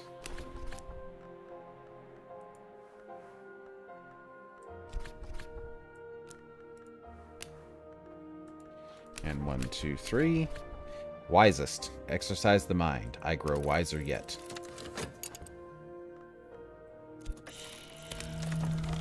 They think that I do, but they expect me to expand my repertoire in due time. So, City Guide. A new skill for us. I have a not so demanding job, but I still need to put some effort. So, health. An interested soul has inquired about a more obscure parts of the city. I agreed to guide them for a suitable fee.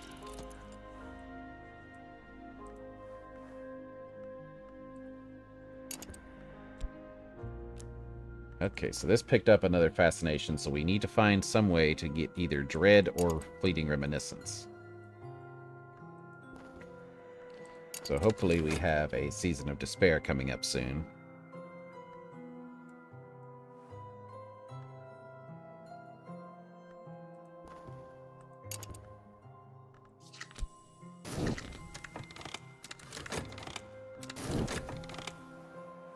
So we can put Fleeting Reminiscence, Streets Strange by Moonlight, or Restlessness in here to show people around.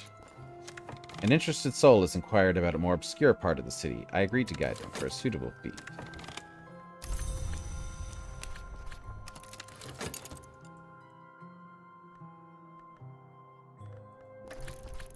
An overlooked place. East End Bookies. The fights organized by this betting circuit are strictly off the books. Sometimes they gather in the basement of an Aldgate pub, sometimes the rear room of a suspect casino. Tonight, the crowd throngs here. So that's another lit place we've found and explored.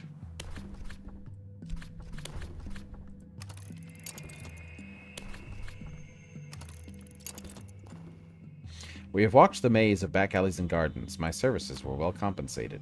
3 funds. And we have to wait 2 minutes before it's ready to go again. So we can do some painting while we wait.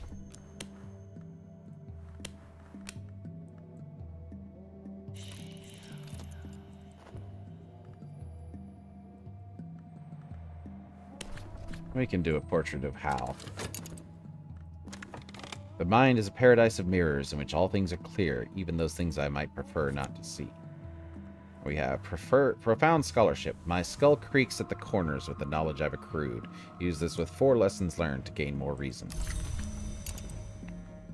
But if you see, we need not only 4 lessons learned, but something more. The right lore. I must choose between illumination and concentration. And with this, I must choose between strength and grace.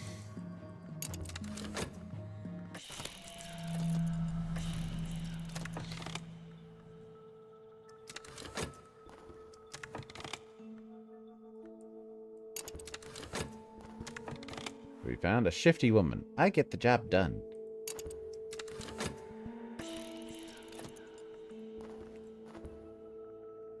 And we're about to get sick here. So we will study this so we can get some vitality to use to cure our sickness.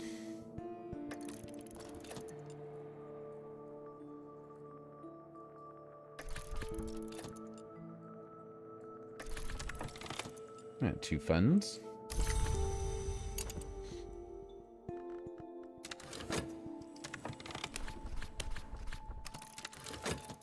Once again, I put my strength to use.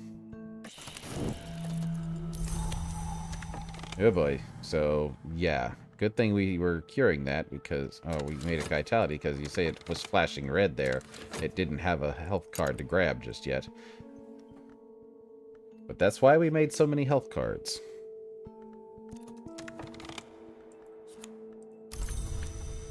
So we'll use the affliction and vitality.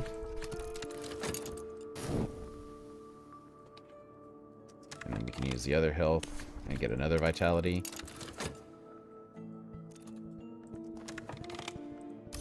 And there's another vitality for us.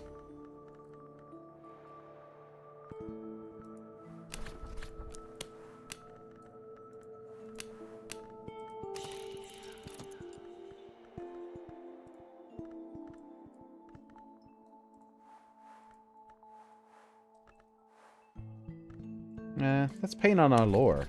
Esoteric art. Those who know will understand, as will the Suppression Bureau. This will probably give us some notoriety. Our passion has recovered. Our city guide job has recovered.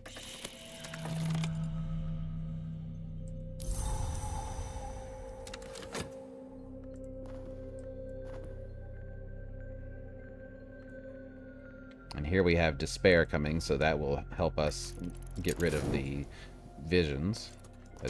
The world is dangerously bright. You can defeat visions with dread or fleeting reminiscence, otherwise you will lose yourself completely at Fascination 3. So there's our health back. And our other health can get cured now.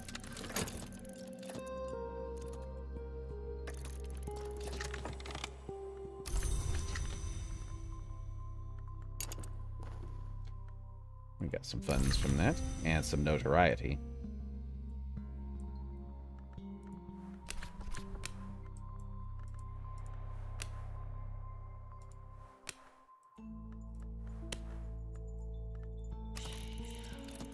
So let's do that again. Let's make some more notoriety. We want to try and see if we can get some secrecy to expand our cult. To do that, we have to let notoriety decay, which means we have to have a lot of mystique so that the hunter can't grab the notoriety.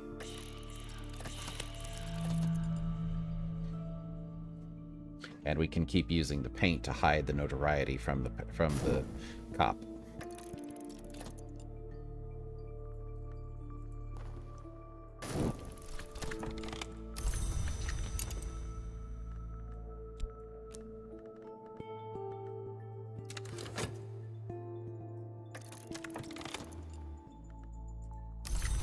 So we've got 2 notoriety now, so we'll leave those to go now.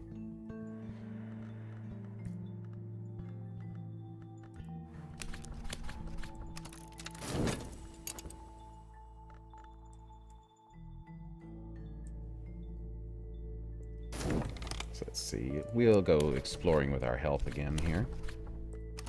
We've still got 2 more places it looks like we haven't found. We've got one here, and I'm getting there's another one that we haven't found. A hireling. Shifty woman. Yep, so that dread going away created paintings whisper, windows wink. I know these things are not true, but how can I be certain? So we're getting rid of one of those with a fleeting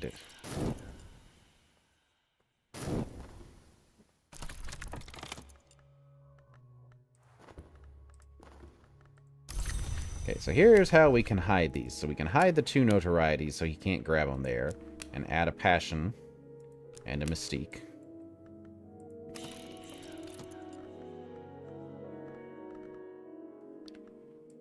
And we can make a portrait.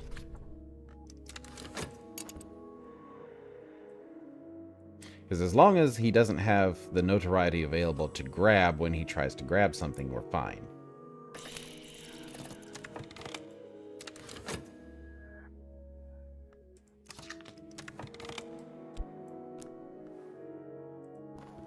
So let's see. The Moonlit Road. I know this dream. A road crests a hilltop, and the air is silver bright. If I engage in an occult practice before I sleep, I might find the way to deeper dream. Okay, so forge is not the way. But we'll find something in our passion.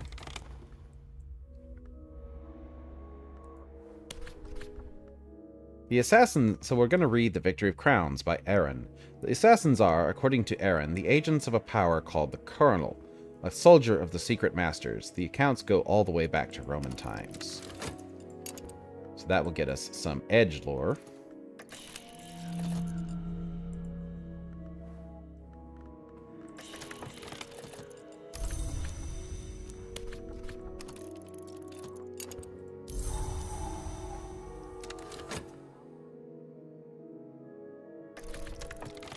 Three funds from that. My recent work is considered significant.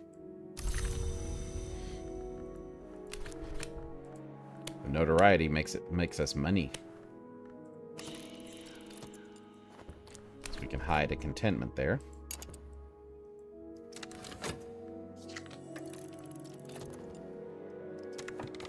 So we need one more dread, or one more, we need another dread or a fleeting reminiscence. Ah, we found the Imperial College, a furious congregation point for the new academia of the capital.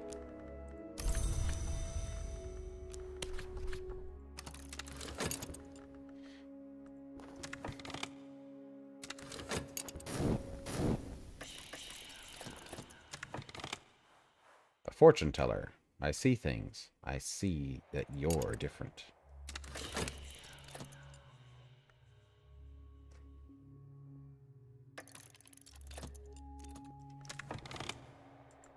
Aaron's scholarship is dubious, but she, writes pithily.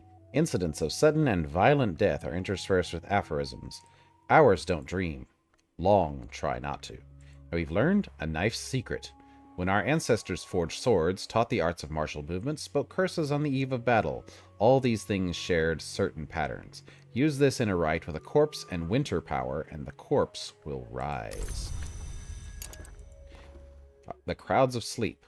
Rumpled fields, the wink of a river, a tingling chill. Her salt's nightmare. Down I go. So this actually is going to help us. This will produce a dread. I remember that her salt wrote of this. I've levered up floorboards and wriggled down snugly. Now I am compressed beneath them like a hidden corpse. The air stinks of hot dust. My mouth is full of splinters. This time I haven't learned what I hoped to learn. Whatever that was. But we've gained a dread, which will quell our fascination. So that ended up being a good thing.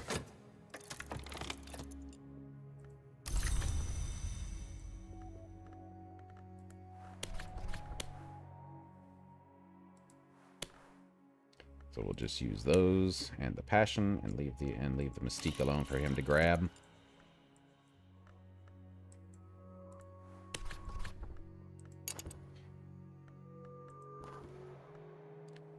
So we can read this other book here, The Queens of the Rivers.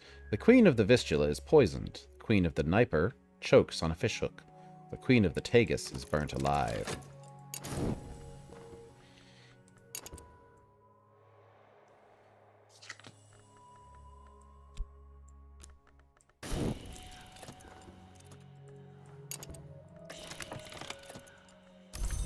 So let's actually go to Moreland's and buy another book and see what we can find.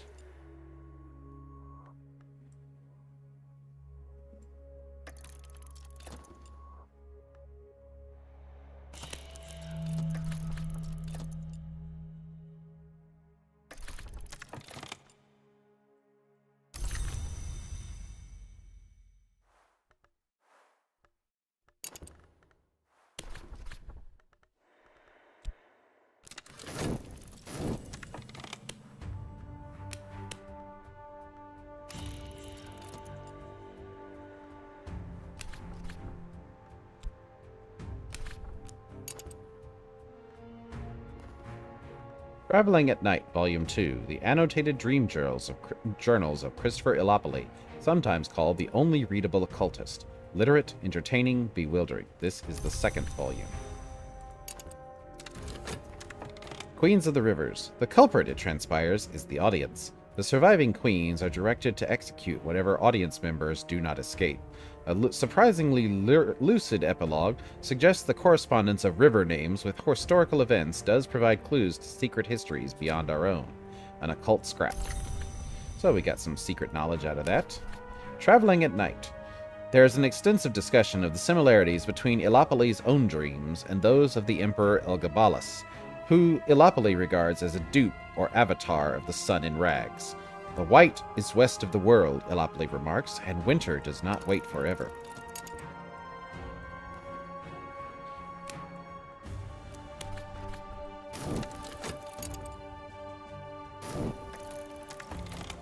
Mirrors are calm, the sun is steady, the glory recedes. I am sane, if that means anything. So we got rid of that.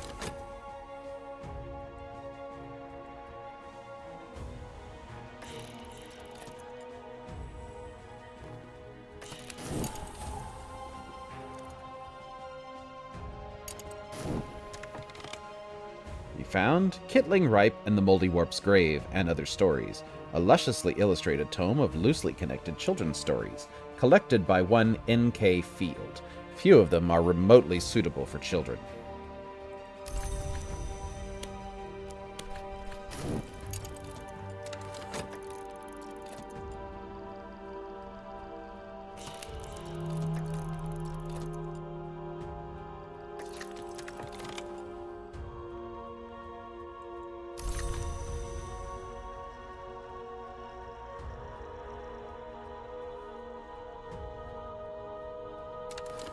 Okay, so I think for now, let's see.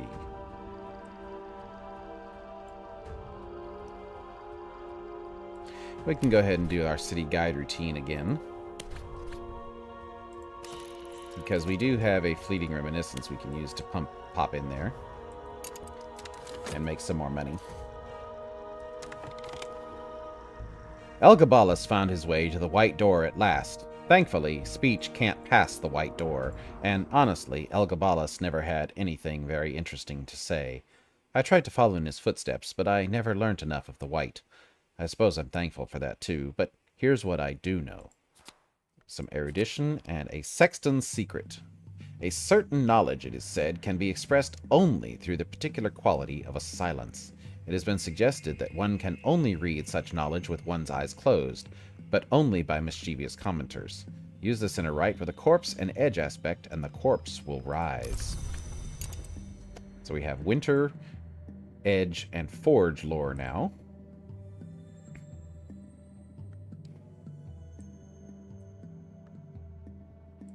So I think we'll go ahead and read Kitling Ripe and the Moldy Warp's Grave and Other Stories. The protagonist, a speechless cat thing called Kitling Ripe, performs a series of elaborate rites to rescue members of her extended family, culminating in the resurrection of her other grandmother, Moldy Warp. In the Maliary, a lively account of the creation of each jewel at the world's beginning.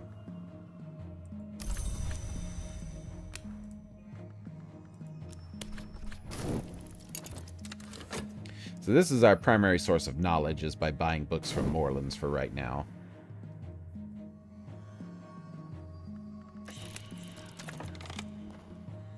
My rival has been up to some kind of mischief. The Suppression Bureau may take note, so he's generated some more mystique.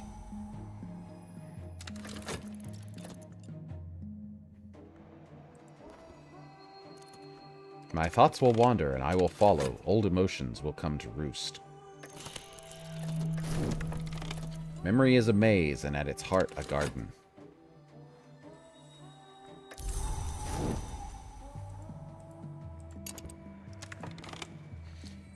The Locksmith's Dream, A Light Through the Keyhole, the first volume of Teresa Galmier's examination of parallels in the mystic dreams of artisans.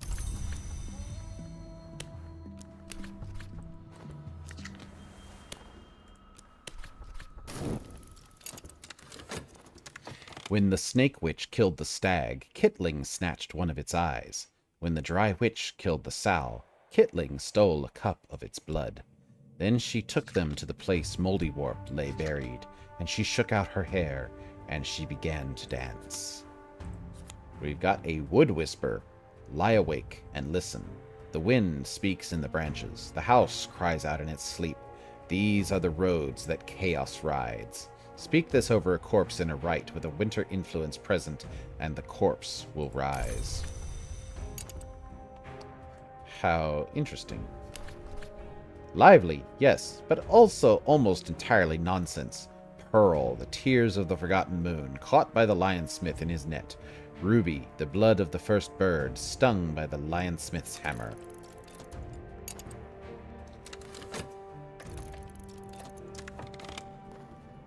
We walked the maze of back alleys and gardens. My services were well compensated. 4 funds and some dread.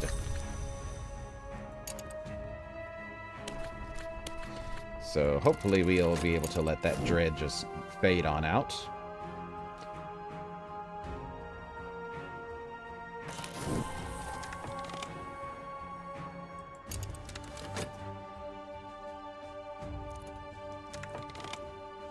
On the White.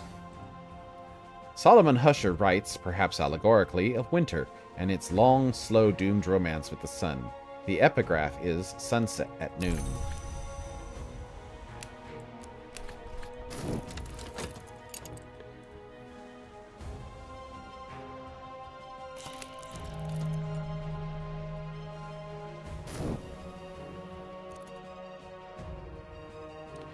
Alright, so...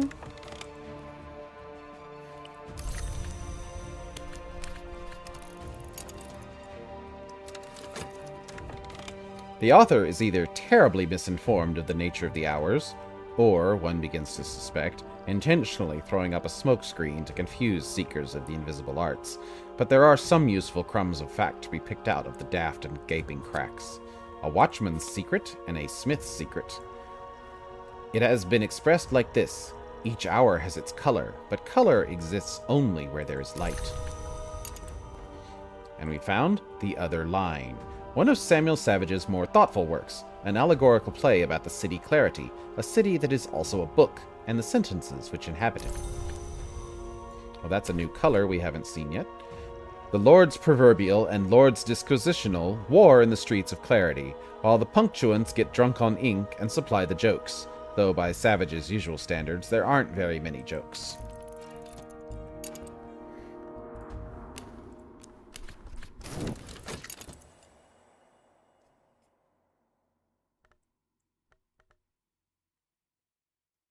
Okay, so we have some contentment coming out, so we'll be able to use that to wipe out the dread. Up, he grabbed a notoriety. Oh well, we almost made it, but we got one that will decay here.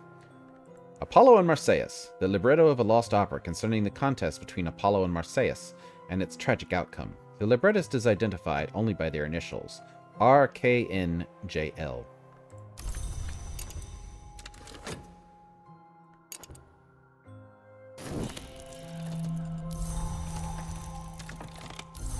Okay, good thing we have that contentment that popped up, so we can get rid of that because we have a season of dread coming. And since the hunter has found what he's looking for, we're going to go ahead and we're going to paint with the notoriety to get more.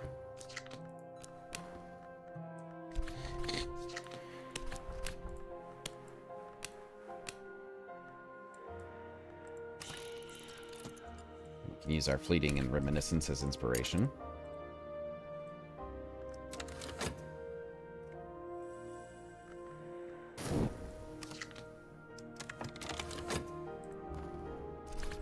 The final act sees the Lord's Proverbial unsealing the city Clarity's gate to expel the population into the unknown. The formula that they use for the unsealing is a real one. It can be used with knock and preliminal meter to create a gate sign of power. Words that walk. For heart. The syllables of this formula are compelling. I find myself snapping my fingers to its rhythm. It desires to not to cease. On closer investigation, the work seems to be a theory of aesthetics or perhaps a set of warnings about the dangers of painting. And I need to run AFK for just a minute. I will be right back.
And we are back. So if I remember correctly, I think that secrets thing said it can be obtained either by notoriety decaying or by talking with a moth worker. Hal comes bounding up to me when I find him. We're doing something exciting today, aren't we? Let's see what he can do. Spinning deceptions. My believer knows how to tell a lie. With luck, one of them might even stick. So let's see what that does.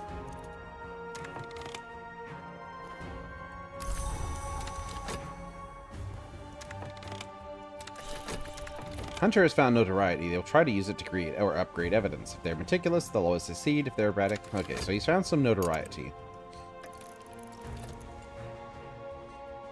So he's going to try to make evidence with it.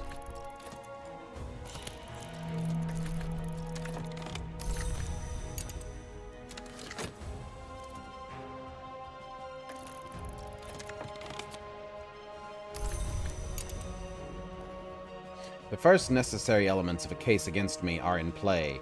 I am not yet in danger of a trial, but I must be careful not to give this hunter more clues to follow. Tentative evidence. A hunter has found some evidence, real or imagined, of my sins. Hunters with evidence of occult activities become more dangerous. Evidence may survive the death of the hunter who created it. So, we have that to worry about now, but let's see what happens here. On the way. Husher writes distractedly about his suspicion of colors and his yearning for death. He hints at a great work he has envisaged or begun, where the palest of paintings will enthrall the world. He returns again and again to certain compelling phrases which he claims are the secret words of winter. So we've gained another Sexton's secret. So let's actually take a look at that. So we have 2 Smith secrets and 2 Sexton secrets now. So we can upgrade those. So these need erudition, or an HQ with a library. These also need erudition. So what we will do, instead of reading another book, we can go and study and get an erudition here, while we go buy another book from Moreland.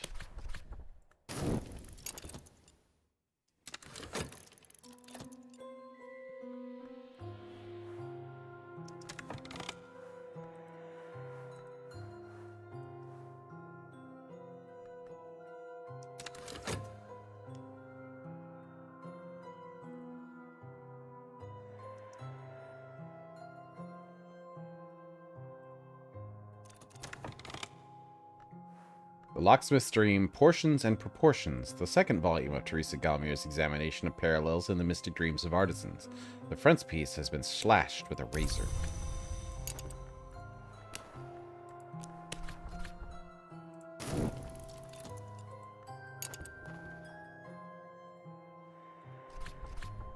My follower is at work. Questions outnumber answers, and now my follower's lies have proven effective, so he got us a secrecy.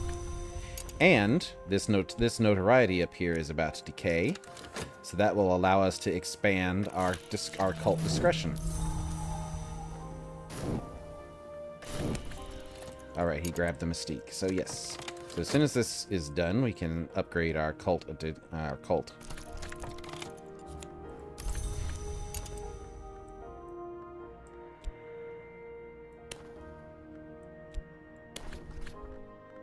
So we had 2 secrecies. Modest. We will grow in the space that subtlety has earned us. That's a new burn. We're hiding from the world. A collection of essays. If the mind is a blade, this is a whetstone. Study to earn an erudition lesson learned, which you may be able to use to increase reason. Okay, so we'll set that off to the side for now, because we don't need it just yet. That will come later.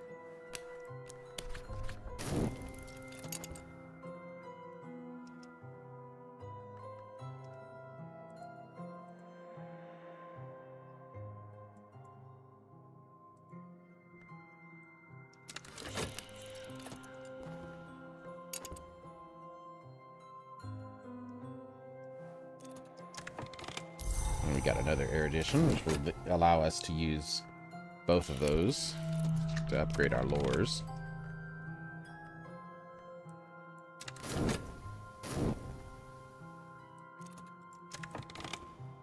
And we found a collection of poetry. The poet makes himself a seer by immense, long, deliberate derangement of all of the senses. The opposite of wisdom, thankfully. So that gets us glimmering lessons learned.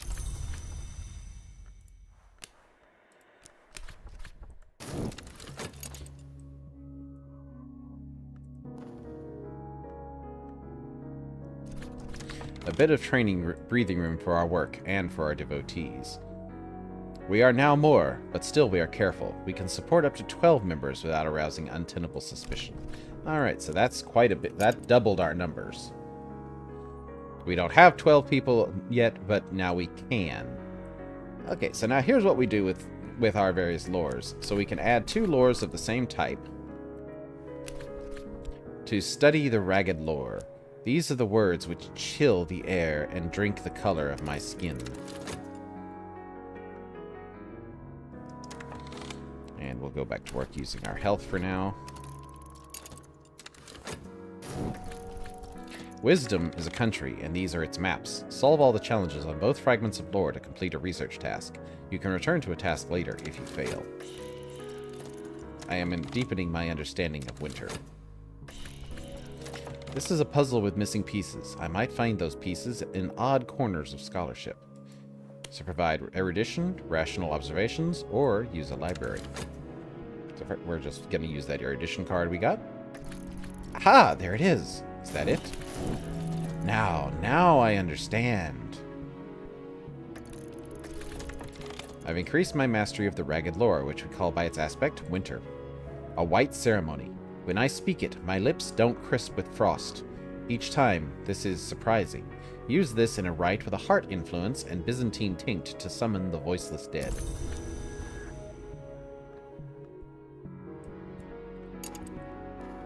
And we found Wrapped in the King.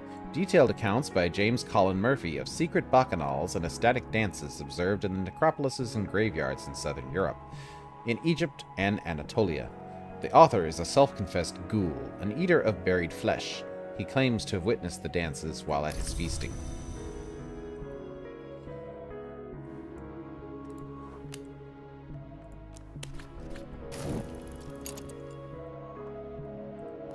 So let's see.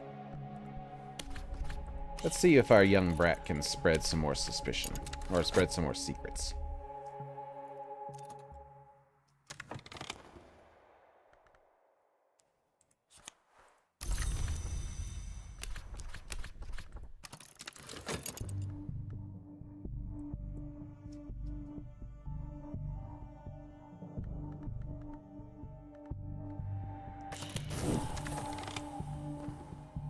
So the hunter did not find notoriety, so he's considering the evidence.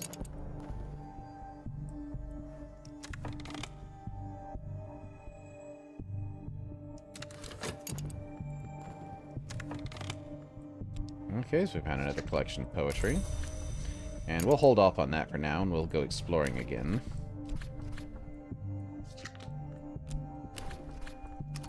So we have 4 books we still need to read, so we'll go ahead and start with Teresa got with Locksmith's Dream.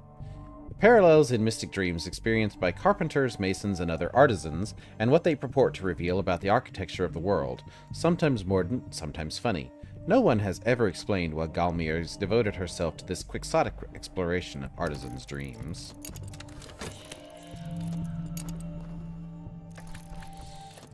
An overlooked place. A forgotten cemetery. An overgrown cemetery in the middle of a forest, with a small, almost ruined chapel. Inside, I found a treasure trove of diaries.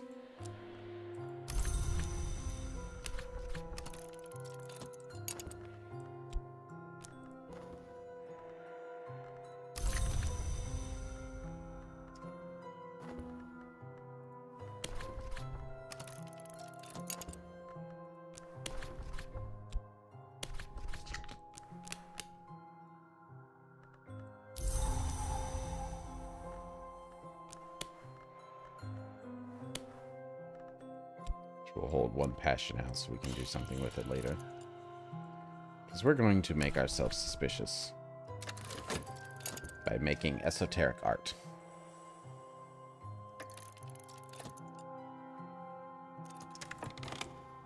We found Oriflamme's auction house. Oriflamme specializes in curios, perfumes, taxidermy specimens, and rare texts. It operates from cramped new premises now since the destruction of the old by an unexplained fire. You can buy or sell items at Oriflamme's.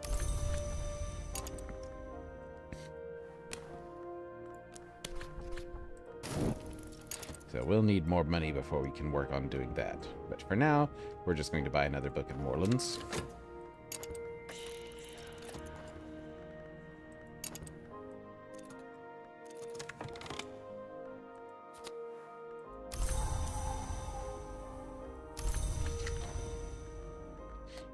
Alright, so we've got 1 secrecy. I have a feeling we're going to need 3 if the pattern holds. So what we'll do, we'll go ahead and talk to him again and see if he can generate another one.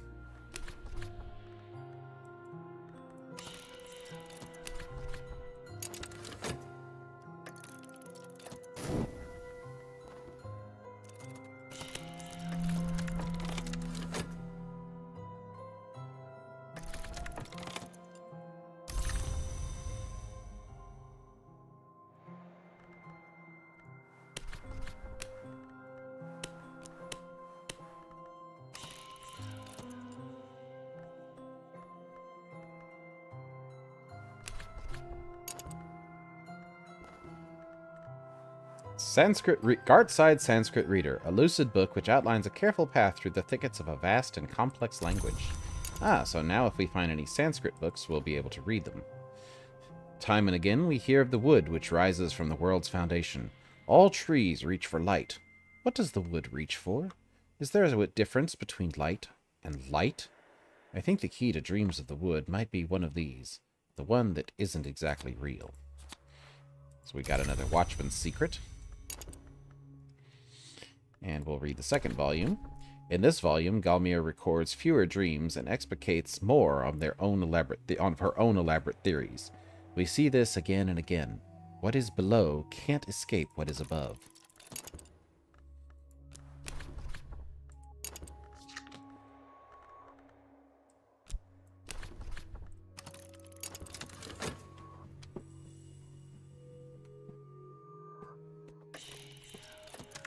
What have we found? A hireling. A hulking fellow. I get the job done.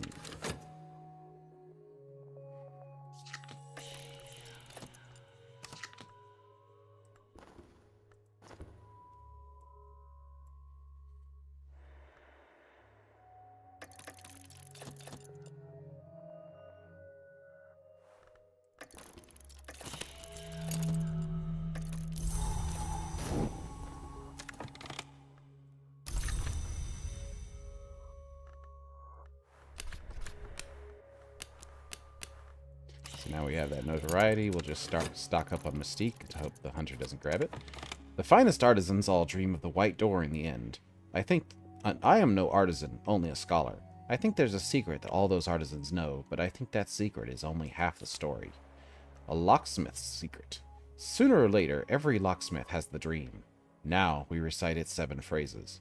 Nearly every summoning rite requires knock influence. This lore will provide it. So let's see. See, we have 2 smith's secrets and an erudition, so we'll combine those. Very few know that smiths and murderers speak the same prayers. I will examine those prayers. Since we have an erudition sitting here decaying, we might as well use it. Our deceptions have been dismantled, or perhaps never took hold at all. Someone may trace this fraudulence back to us. So that got us some more notoriety, which is not great, but we need it to decay to make the secrecy do something, so we can hide the secrecy here to stop it from ticking down while these tick. So there's what our erudition is needed for. So we use the one that's lower on the ticker.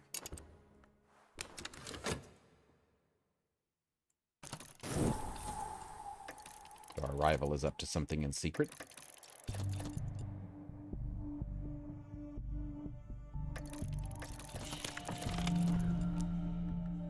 I've increased my mastery of the lore which burns, that which we call by its aspect, forge.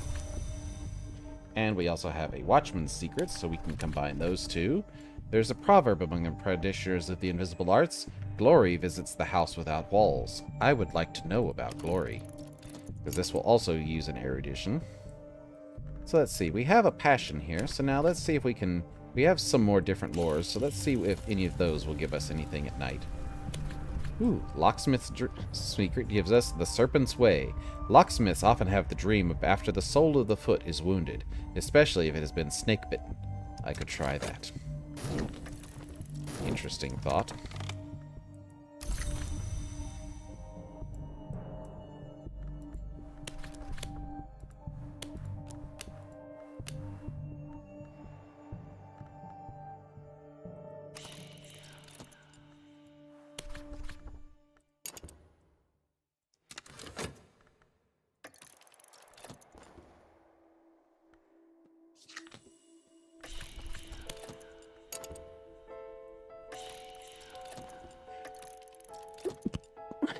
Excuse me. Sneeze trying to come on there.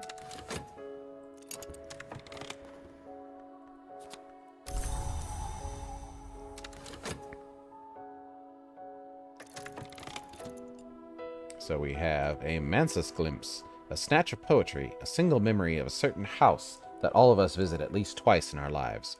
For one's first visit to the Mansus, this lore is almost essential.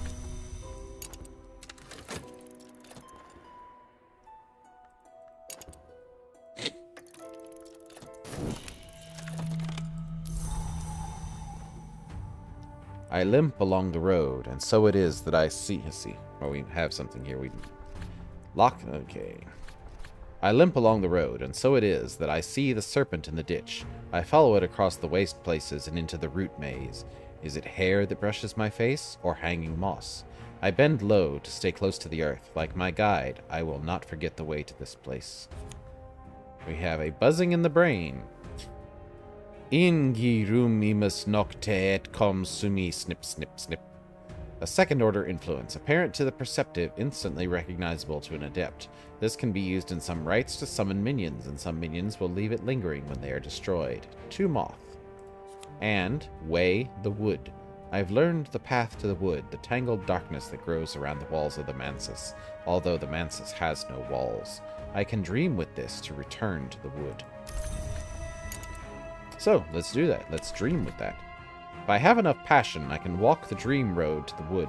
If I have the right knowledge, I might be able to find the way beyond it. Well, this one talks about a house approaching, so this gets us to the white door. There's a house in the wood. I know something of that house, enough to find my way to its light. Might as well grab that while we have the ability to.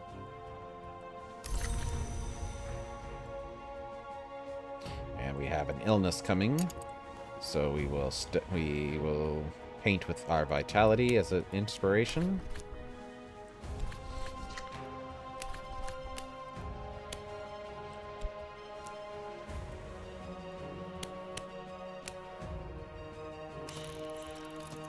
to hold it and be ready for it when it finishes getting maladied. Oh, we have another vitality that's being created.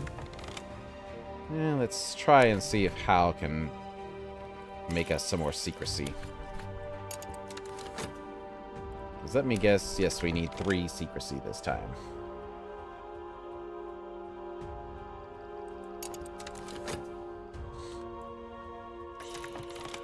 Okay, so let's see. Make a visit to a quiet church. To come here at all feels like a kind of farce. Still, the chapel itself retains an austere beauty.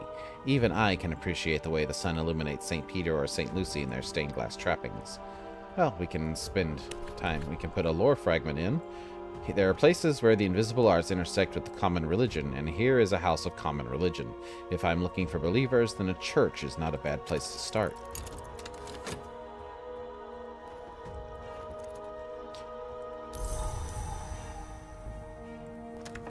So let's see, we have Apollo and Marsyas we can read. In the original myth, Marsyas lost a musical contest and was flayed by Apollo, who later regretted it. In this version, Marsyas' skin has a further history.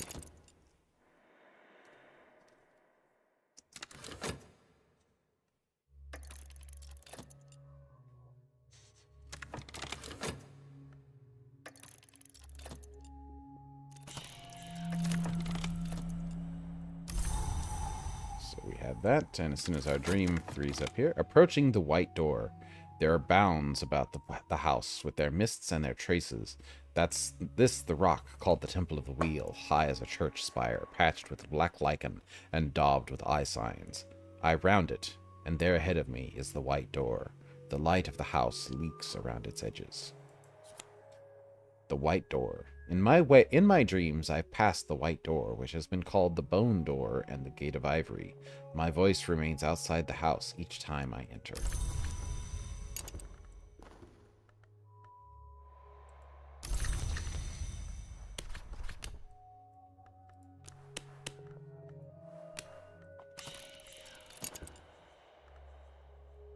So let's see, our secrecy over here has just enough time. We can heal our affliction with this vitality that's about to expire.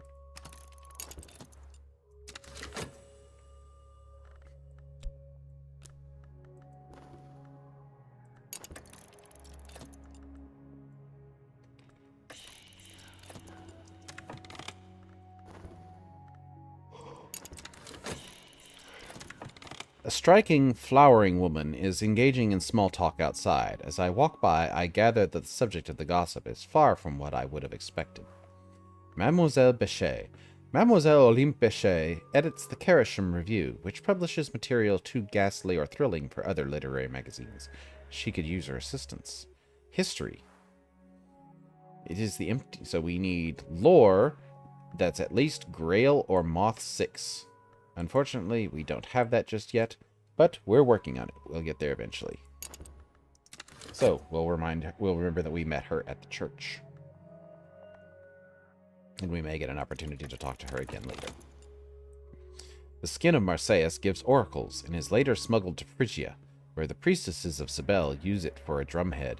At the opera's climax, the pounding of the drum drives would-be violators of the priestess to suicidal madness. The opera ends with a wistful hymn from the youngest priestesses on the beauty of mountain pines. We've learned a thunderous secret. There are common sentiments to every thunderclap. Let us acknowledge them. And we have Wrapped in the King. The dances draw from the traditions of the mysteries, of the cults of Isis and Cybele, but include both symbolic and literal flayings, and the human heart is always central in the rites. The author punctuates his accounts with the queasily sensuous descriptions of his own interrupted feasts.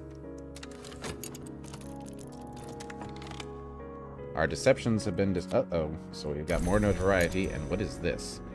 Bizarre tragedies and uncanny crimes are discussed at the newsstands in hushed tones. Fewer people walk the streets at night. They do not know who we are, but they know what we have done. Oh dear, that's, doesn't sound good. The capital is tense with fear, and the Suppression Bureau will be looking ever harder for a face to put behind bars. Infamy. 800 seconds. Wow. The eyes of the world are upon me. While infamy is on the table, hunters will look longer for clues and may take more aggressive actions against your cult.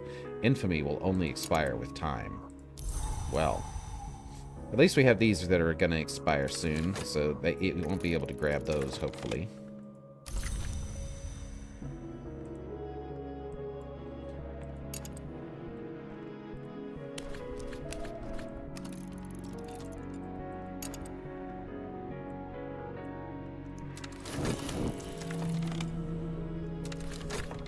Okay, so we'll collect that.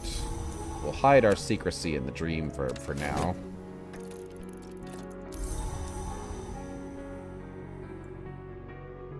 And our evidence is about to expire anyway, so even though he won't be able to grab it. I walk by nonetheless. Rumors can be salacious, and they grow ever more so with time. Mademoiselle Bechet, I know where a certain lady likes to talk about the unexpected. So we'll pop her over here.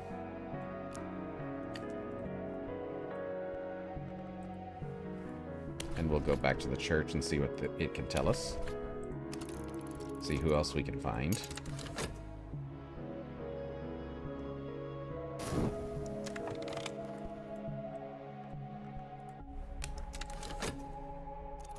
So another 30 seconds is all we need for that secrecy to be upgraded.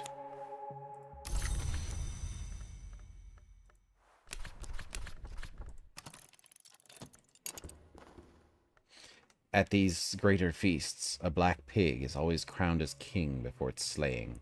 On this occasion, its heart was weighed in the balance against a knot of feathers, and its skin became a cape for the officiant. Its flesh was left for the crows.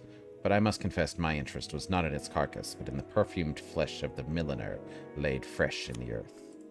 Vitality and a waking chant. Who could hear this and remain unmoved? The sleeping, the dead, the earth and the sky. Use this in a rite with Byzantine tinct and a meteoric bullet, or other resources of equal power, to summon a percussagant. Well, we're out of books for now, so we will hold off on doing anything there. So we'll stick our secrecy back in Dream to keep it from decaying, because we still have 30 seconds for that notoriety to get out. Almost there. So just grab one of the Mystiques. Yep, he grabbed it. Okay, so now you take 90 seconds to search. Okay, so there's our there's two secrecies for us. So now we can use our study verb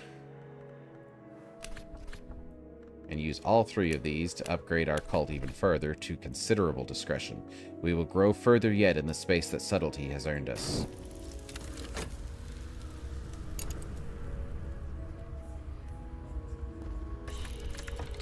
In the graveyard behind the church, I see a wheelchair amidst the tombstones. An old woman is sunken into that wheelchair. She couldn't have possibly pushed herself up there, and yet there she is. Her eyes are staring into nothing. If I listen hard enough, I think I can hear the low rattle of her breathing. Reminiscence? So we need a fleeting reminiscence, which we have. How about that?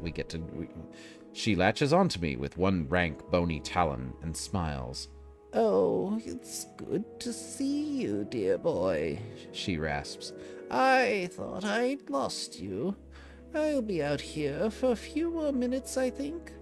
You go on inside. Your mother's probably worried sick. So we have someone new to join our congregation. If we can call it that. With only two cultists so far.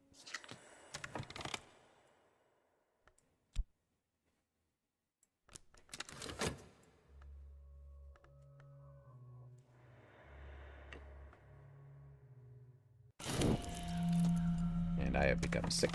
Luckily, we have plenty of vitality. So let's actually go. Let's dream on the wood, and see what happens if we feed it passion. Now I pass between the scar-barked trees. The moon passes behind branches, though her fingers remain in my hair. I am stumbling over roots now. It is tempting to drop to all fours to avoid the low branches. Pale wings move, deep in the night. Secrecy be our shield and our sword. We throng in the shadows. Your cult can support 18 members without arousing untenable suspicion. So next we need 4 pieces of secrecy and moth lore. Has to be at least level 2. That makes sense.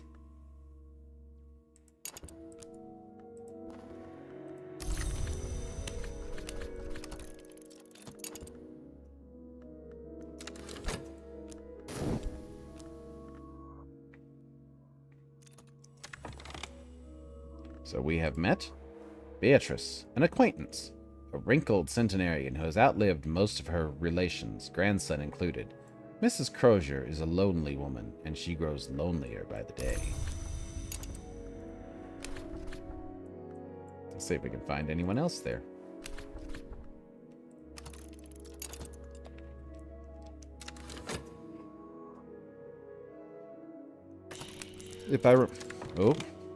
Acting on the infamy. Just now, I am one of the Suppression Bureau's most infamous suspects. Perhaps the most infamous, in fact. They will resort to more aggressive measures in order to thwart my work. With infamy on the table, the Bureau can perform new investigative actions. That's not going to be good. Let's see what he's getting. So what is it drawing from? Unknown deck.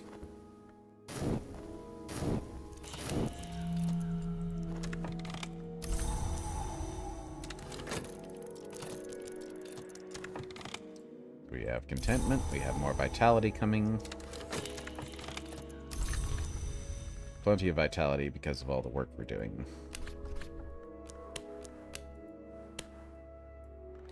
And we'll hide the notoriety for now so he can't grab it.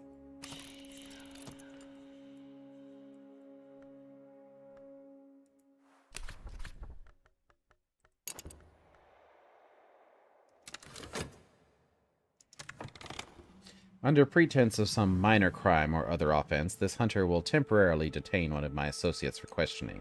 They will try to give up nothing, but their time in custody may be long, and the hunter may be clever or cruel in how they ask questions. Oh, that's not nice. And here we have the Mansus. This is what we've been reading about. So we have several different doors that we can open up as we go through the game, but for now, we have the wood. So we have our choice. We have an occult scrap we know we can get, or we can take an unknown card from the well or the Temple of the Wheel. I think we'll go with the occult scrap for now. So those would have given us some influences, which we couldn't do anything with anyway, so taking the lore is the best choice. I walked in the wood last night, and the scissors worked in the distance, and the furred things crammed my mouth and swarmed my ears, and I felt the old urge to drop to wolf fours and nose among the roots. But I remembered that I walk upright by day, and I know fire and steel and words, and at last I found where the velvet had concealed a secret on tree bark beneath moss.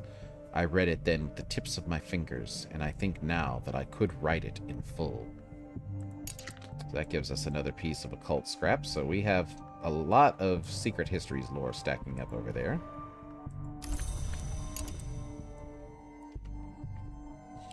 So we have our dream verb clear. We'll use our vitality to cure our affliction.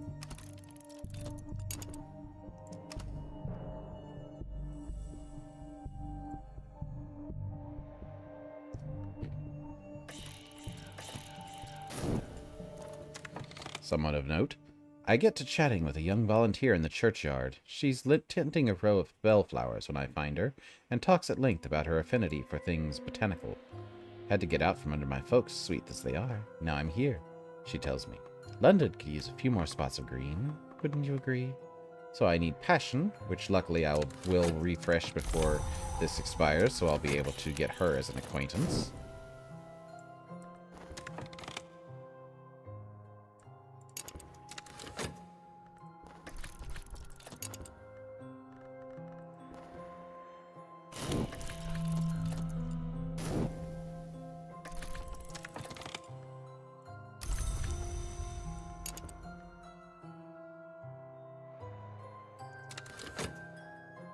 Alright.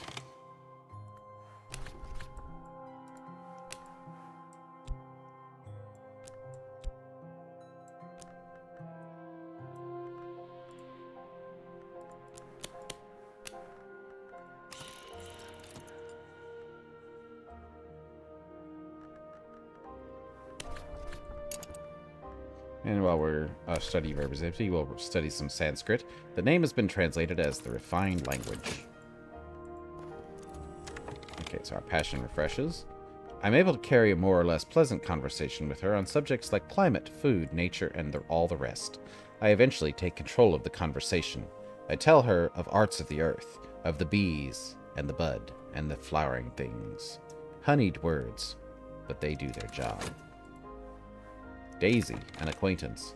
Daisy keeps a homely green corner in the capital and earns the odd shillings selling neighbors' beets and bouquets.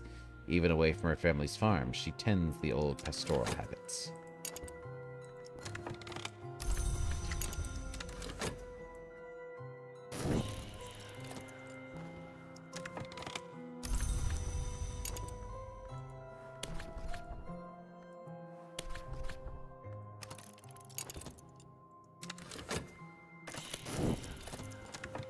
My follower returns at last from the bowels of the central office. They are weary and paler in the face, but of more consequence, they have revealed nothing of our work to the authorities. Disease knowledge. My follower does not always understand the things they say. I hope they do not. So she just created some fascination. Luckily, we have ways to deal with that.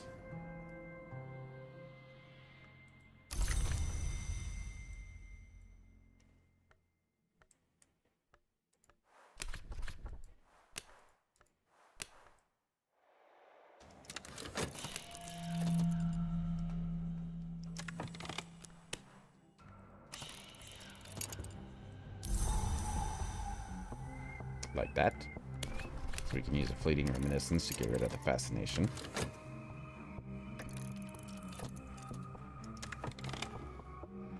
So many words, so little time. I will keep my reference works close at hand.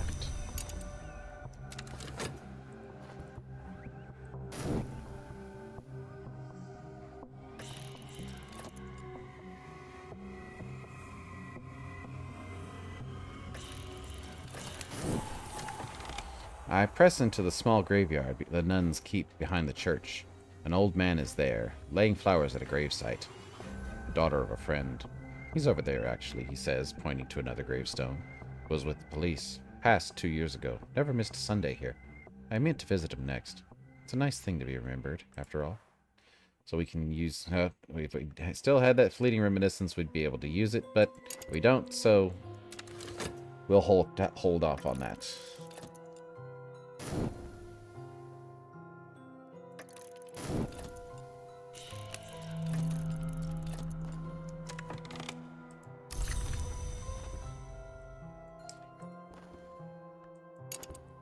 And I think at this point it's probably a good stopping point. We've been going for a couple hours now. So we're going to just go ahead and save and come back to this on the next stream. Hope that everybody's been enjoying this, and I will see you all next time. Hopefully we will be able to continue to delve further into the secrets of the Mansis. Go ahead and finish that timer so we don't forget it's there. Alright, so thank you for joining me. Hope you've been enjoying this production, and I will see you all later.